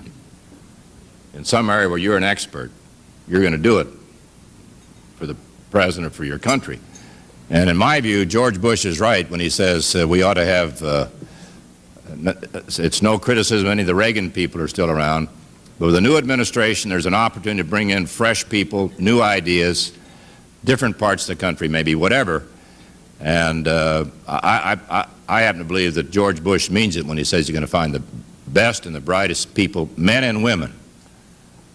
And it's unlimited. He can call anybody in this country and get them to serve in the administration. Most of them would do it without pay. I mean, people want this government to work. So I see some great opportunities there. And we've had a lot of good people in the Reagan administration. I particularly note the former Secretary of Transportation was outstanding. And in fact, the signal, as you said when you arrived here, the appointment of Jim Baker is the sort of signal that people were hoping good signal. for. I think there's some people worried about Bush because of his selection of a running mate. That was his choice. I think he's starting today to indicate he's going to continue with Jim Baker and picking top people. Now, here's Jim Baker, who's been out there. Somebody said, one of the Democratic experts said this morning, Bob Squire on television, said, can you imagine Democrats having a campaign manager get their hands dirty and then become Secretary of State? And that's as I said, that's the difference in these two races. I mean, the Republicans, when it's over in the primaries, it's a family event. And you get all this experience. But I think Jim Baker, if Thornburg stays Attorney General, certainly that's an outstanding appointment. And Nick Brady is Treasury. I don't know whether they're going to stay or not, but I would assume some of these would. So. You mentioned the selection of Senator Quayle caused as I said in my interview with George Bush the other day, a bit of a fuss, which was an English understatement. But if in fact he'd invited you to be on the ticket as Vice President, would you have said yes? I don't know. I'd told Jim Baker before the convention that I was not lying awake at nights wanting to be on the ticket. I wanted to help George Bush, and wherever he thought I could do that, I would do it as Republican leader or whatever, and that's where I left it. So you would have said yes? Probably, you know, for a very good reason. You know, there's sometimes the vice presidents become presidents. Secondly, if the president needs a vice president who can work with the Congress, and for a lot of reasons. But I must say I slept very well that night. I told this story when I withdrew from the presidential race. I always tell the story. I went home that night and I slept like a baby. Every 2 hours I woke up and cried. But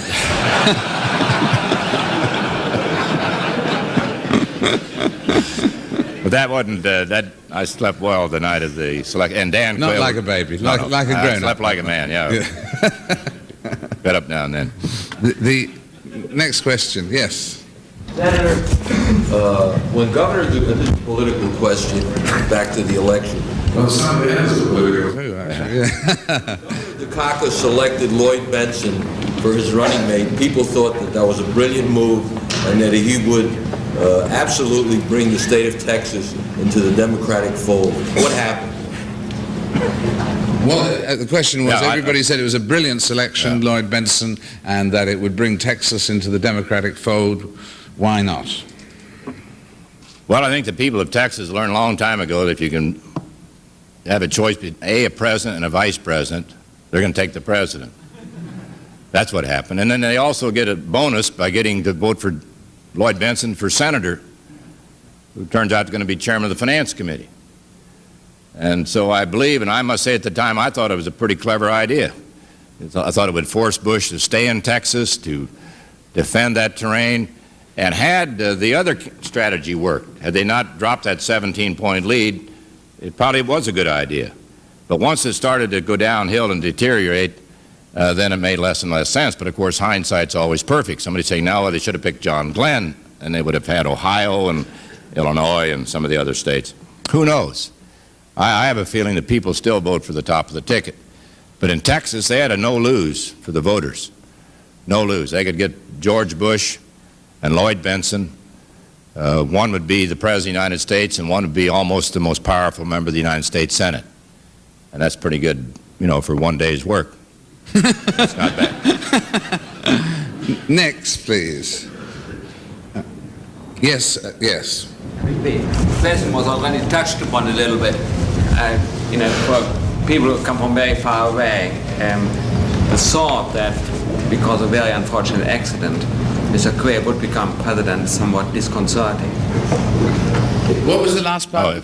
The thought that Mr. Quayle could, because of a very unfortunate accident, become president of this country is, for those of us who come from far away, somewhat worrisome. And I would like to have a comment on that. All right. Maybe it's worrisome for you too, but the gentleman here's question is, he finds it worrisome from abroad, the thought that Dan Quayle could become president. Well, I know Dan Quayle is a senator and one who's worked with him, if it's of any help to ease that concern. He's been on the Budget Committee. He's dealt with all these deficit issues. He was on the Labor Committee, where he helped to put together, with Senator Kennedy, I might add, the Job Partnership Training Act, which brings the private sector into creating jobs. And he is, it goes without saying, in the United States Senate, been very strong and with a great deal of expertise in defense. So I would hope that those fears will go away, and I believe they will, just as it became sort of a non-issue in the campaign. It'll depend a lot on the role he is given by the President-elect. And the President-elect said this morning he's going to have daily briefings, he's going to have weekly luncheons, just as Bush had with Reagan. And in my view, he'll spend a lot of time in the Senate where he knows all of his colleagues. So I would just say that none of us want anything to happen, but if some tragedy should happen, I believe Dan Quayle could do it.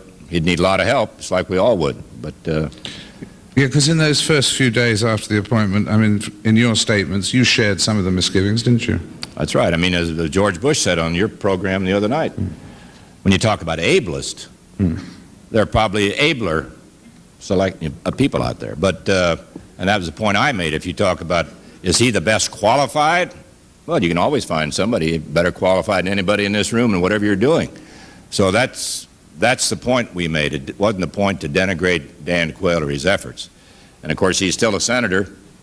And before January, in the state of Indiana, as some of you may know, a Democrat was elected governor. We have a Republican governor now, and that Republican governor will appoint someone to fill Quayle's seat in the Senate, so we don't lose another seat, and then there'll be an election in 2 years. So doesn't change the ratio. And he does break tie votes, and there may be some of those in the next couple of years. Bob, we can't thank you enough for coming, particularly at this particularly important moment in history, and to hear from you firsthand is a privilege, as ever. Let me just say to those who come from wherever outside the United States that, yeah, got to be from somewhere, you know. That it's going to be very, I think, a very exciting time, obviously, for the President-elect. It's something he's worked for 10 to 20 years. And so from that standpoint, he's been able to fulfill a dream that he's had for a long time. But George Bush is not going to wait around. He's going to get right into the business of governing. He's not going to in any way interfere with President Reagan's last 70 days, obviously. But during that time, there'll be a transition, and it'll be a peaceful one. It'll be harmonious.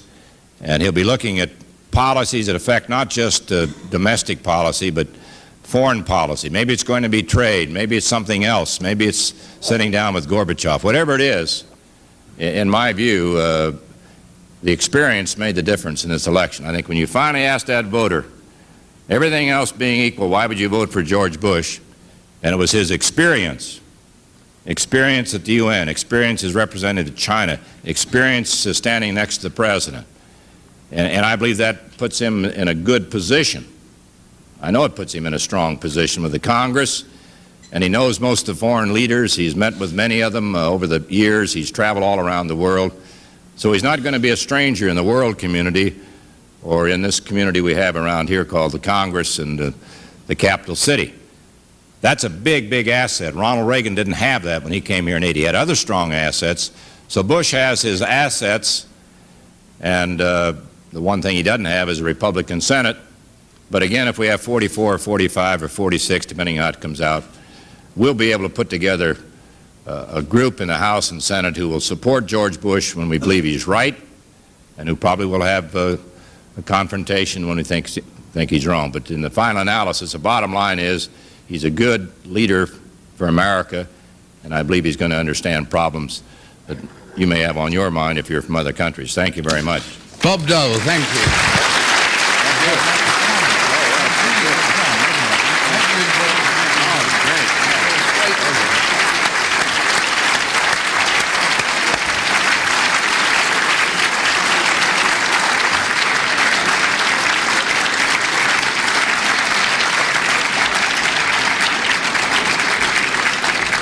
Thank you, Bob, and that was a very special experience, and we'll keep our Dole buttons for 1996, either for you or for Elizabeth.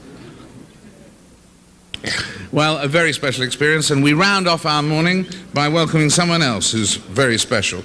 He's had one of the most challenging tasks in the Senate to do with the budget process, and what he's achieved is a testimony to his leadership as chairman of the Senate Budget Committee. So will you welcome to round off our morning here this morning, Senator Lawton Chiles.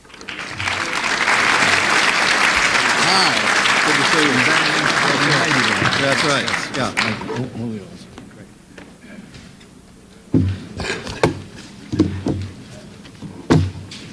Good morning. I appreciate your invitation. I'm delighted to be with you today.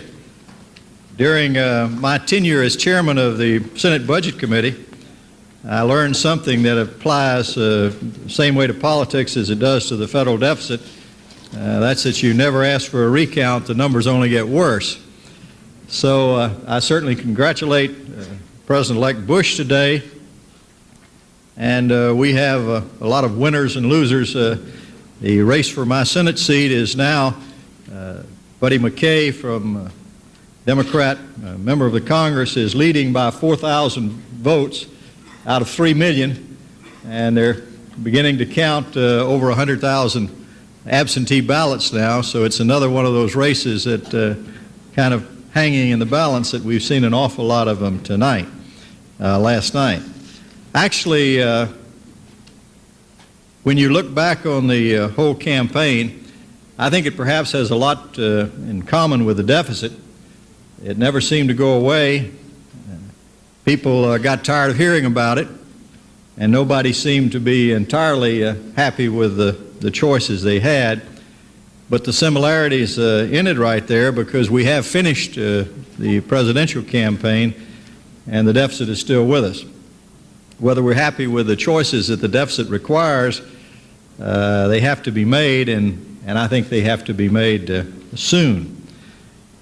Maybe you've noticed a little sign in your rear view mirror that says objects in the mirror are closer than they appear.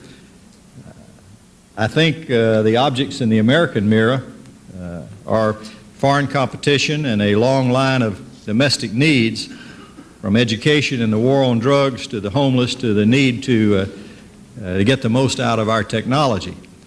And we find things are closing in on us, but we sort of seem to be stuck in the traffic.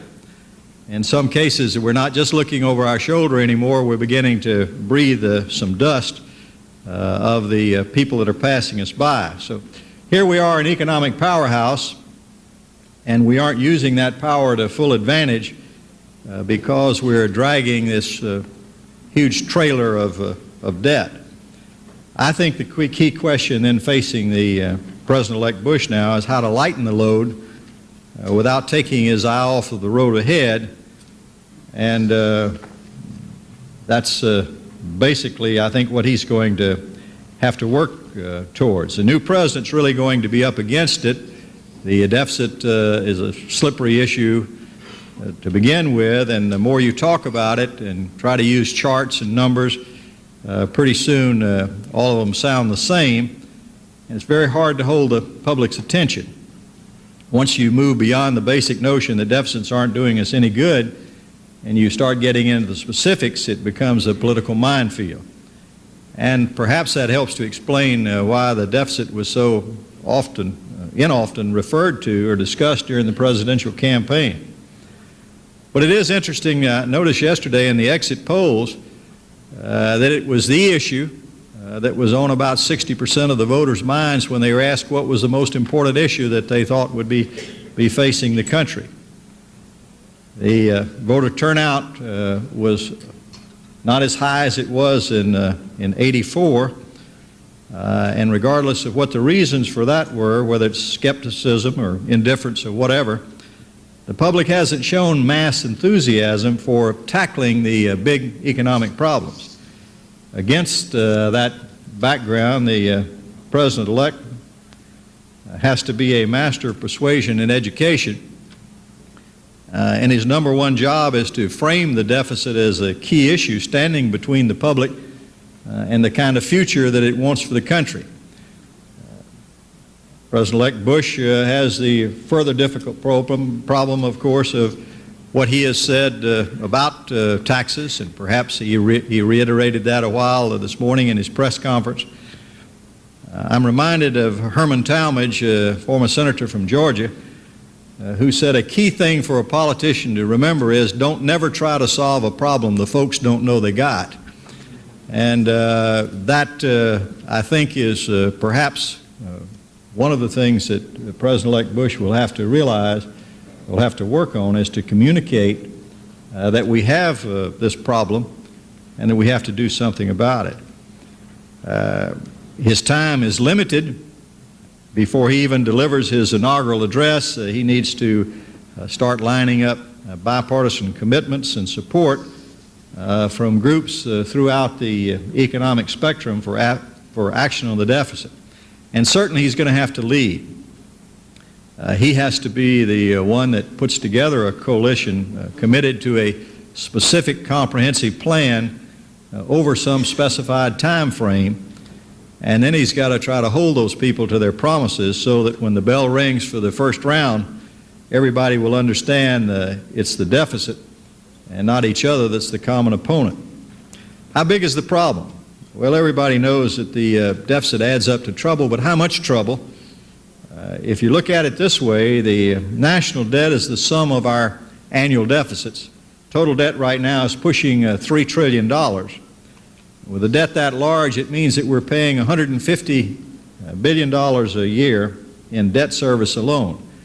It's kind of like spotting the competition 150 billion points before the game starts. Every year, year after year, we have to shell out 150 billion out of our pockets before we can get down to the business of paying for any program or any defense or any domestic involvement that we want to make. Give you a few examples. Out of every $100 that you pay in taxes, 40 cents of that $100 goes to fund child nutrition programs. 30 cents goes for student loans. 60 cents goes to help train the workforce. $1 out of that $100 in taxes takes care of all of our science, technology, and space programs at the federal level. But before these programs are funded, there's a huge mouth that gets dinner first. That interest payment on the national debt, it's always hungry, always at the table. In fact, it takes $15 off the top. So it's not so hard to show the deficit is a problem, but it's bigger than it looks because Gramm-Rudman-Hollings law, under the Gramm-Rudman-Hollings law, the Social Security Trust Fund is included when we calculate whether we meet the annual deficit targets. These days, Social Security is building up a surplus. Because it's doing so well right now, the figures show the federal deficit at around $155 billion. Without the trust fund surplus, the actual deficit is more than $220 billion and growing. So the actual operating deficit is around $220. The baby boom generation, now moving through the workforce, is beefing up the Social Security surplus through their payroll taxes. Somewhere shortly after the year 2010, those same baby boomers start retiring. When they do, that surplus then will shrink as more people collect benefits and fewer people contribute payroll taxes. For the time being, we're investing the current Social Security surplus in Treasury notes. 30 years down the road, it will become time to cash in those notes, and that's when the crunch comes. If the deficit of the federal government is still around $200 billion, the true deficit, as it will be unless we make some substantial changes, we'll be hit with a 1-2 punch. Not only will the deficit be so high that we have to cover it, we'll have to borrow more money to pay off the Social Security obligations that come due. We need to find a way to avoid that. If the operating deficit were in balance, then the buildup of Social Security surplus would mean that savings would flow from the federal sector to the private sector. It would mean a higher level of real wages and an improved standard of living. You would truly have a national savings program. Then when the Treasury bills are redeemed to pay retirement benefits, the country would be in a good position to honor them. In fact, the surplus really isn't the right word to use, and we ought to be changing that word. More properly, it's a reserve. It's not something that we can spend for current programs. It's to be held in trust for future generations. If we were to keep it as a true reserve, we're building an investment to help more retirees and the nation generally in the future. You know, one of the great benefits that we've had is that we've had a tremendous national support for Social Security. That almost eroded at the time that we went in to have the Social Security fix, because many workers became concerned the first time that there's not going to be anything there when I get ready to retire, and I'm being soaked on the payroll taxes now to pay for this. Now, the whole idea of fixing the fund was to set up that reserve. If those same workers begin to find out that we're double counting this money, that it's going in the front door and we're taking it out the back because we're using it to cover the deficit, then I think you could continue, you could again have a generational gap or a big problem in the support for the fund. As things stand now, the federal deficit is soaking up whatever savings are available. Instead of being able to invest in economic vitality of the nation, the government absorbs capital in its service of its consumption debt. Now, maybe you're wondering why the talk on Social Security. Does that mean we're setting the stage for cuts in the program? I don't think that really is going to happen now. It's one thing to talk about cutting benefits where the trust funds were in danger, bankruptcy 5 years ago. Now, I think that subject is pretty well off the table. With a surplus in the till, you're not going to find many politicians wanting to get close to talking about making cuts. Today's problem is the surplus that's programmed into the system covers up that true size of the federal deficit. And so, for the sake of understanding the true size of the federal deficit, we should not be using Social Security revenues as a camouflage device any more than we should be pretending that a FSLIC problem is $30 or $40 billion when we now know it's probably $100 to $120 billion problem, and we're not going to solve that one by putting it off budget either. How do we cut the deficit? Once you understand the dimensions of the problem, then we got to try to figure out how to solve it. Certainly that has to start with strong presidential leadership. But what about specifics? More cuts in spending programs? It certainly looks that way, and they need to be made as much as possible. But keep in mind, for nearly 8 years, we've been making cuts in those programs, and it's been a struggle. There will have to be more, but they're going to be much tougher to make. And the cuts, I think, now will have to be part of the overall package. Whenever you talk about a package, people invariably ask about revenues. Some argue that people that talk about additional revenues are the same people who want to use them for extra spending.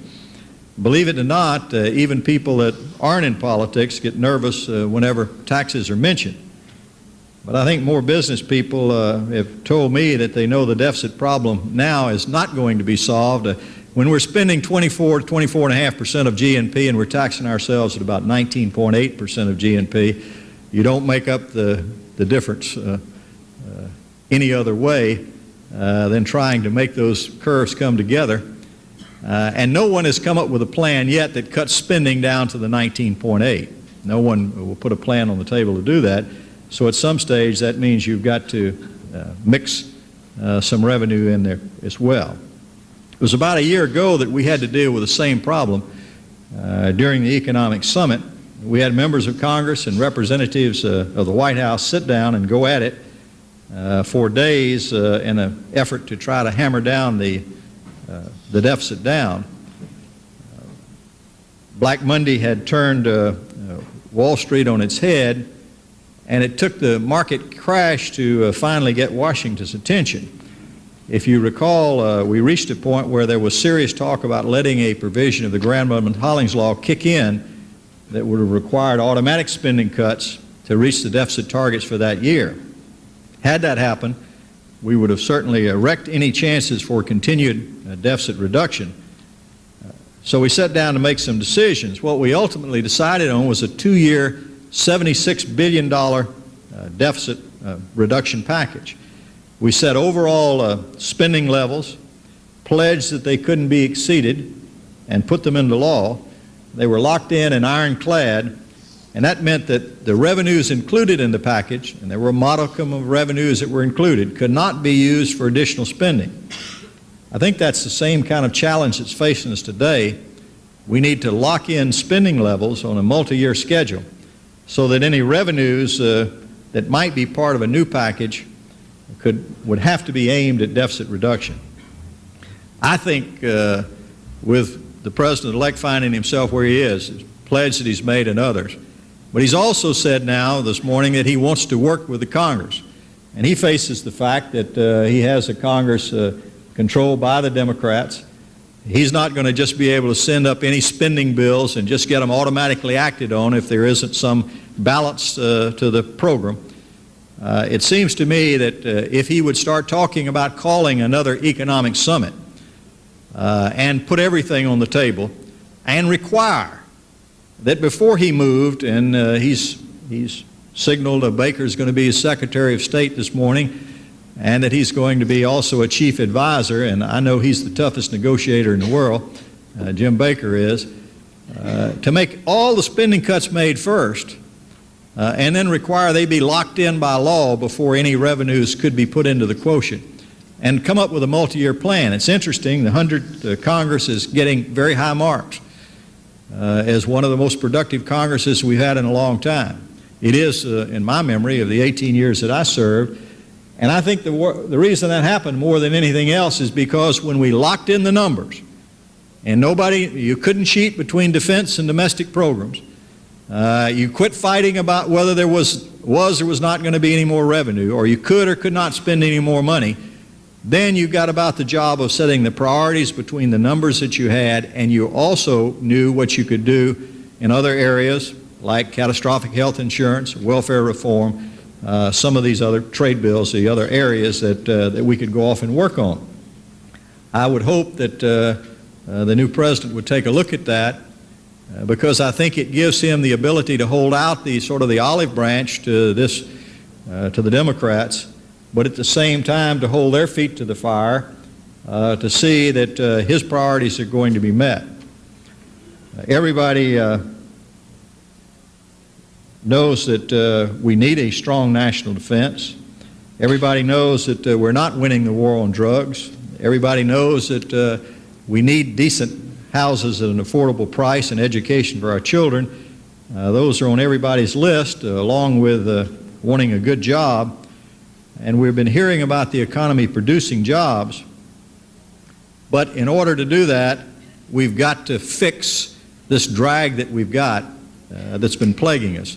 And we've got to be able to know how we can ration the capital that we have to try to put in some input for some of these new jobs. The new president's got to keep that in mind, and he's going to have a devil of a time persuading the country to get behind a deficit reduction program if all of he's got to sell is pain and sacrifice. So I think he has to make it very clear that there's some rewards to be made for putting the deficit behind us. We can talk about the rewards to be made in the promotions of science and technology, job promotion, and some of these other areas if we can invest more in our workforce and education training, a boost of productivity, and we can do that only if we pay attention to this deficit and help get it behind us. We've been absorbing money right and left to keep the good times rolling. I think we know it. It's tough to admit it, but I think we have a chance now to make a fresh start. In January, we're going to have a new president. The chairman of the House and Senate Budget Committee will be new. We'll have new people directing the Office of Management and Budget and the Congressional Budget Office. We'll also have some things in place that can serve us well if we use them. The congressional budget process has taken a lot of criticism, primarily from people who have to struggle with it all the time, but it's there to use, if we will, along with the discipline of Graham-Rudman-Hollings. What we need now is leadership and cooperation and the resolve to get the job done. Those sound very basic, and they are, but perhaps that's what we need to return to the basics of discipline and good sense. I don't know what the odds are. I think it's going to be tough to succeed, but I think it's going to be an awful lot tougher if we don't. And I trust the new president's going to realize that he has a limited amount of time in order to work on that. I feel like he's got about 6 months in order to put something in place, or this debt load that we've been carrying is going to begin to catch up with us. Delighted to get a chance to visit with you this morning.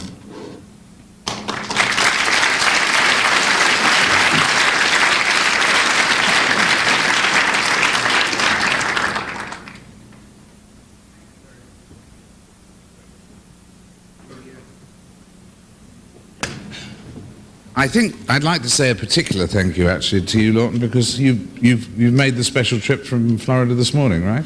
Right. And the plane was a little bit late and so on, and unfortunately we haven't got time for any questions, but thank you very much for your kind words. I've been asked to say, what have I been asked to say? I've been asked to say that the buses are outside, to reveal that. Forced busing will take place shortly. And I've been asked to say, don't forget, we're not coming back here after lunch. And I've been asked to say, please, will you fill in those forms that you've been given, revealing all the intimate details of your sex life or whatever it is that they've handed out to you. Anyway, we're going over to the National Press Club now, but will you join with me in our special thanks to Senator Lawton Child?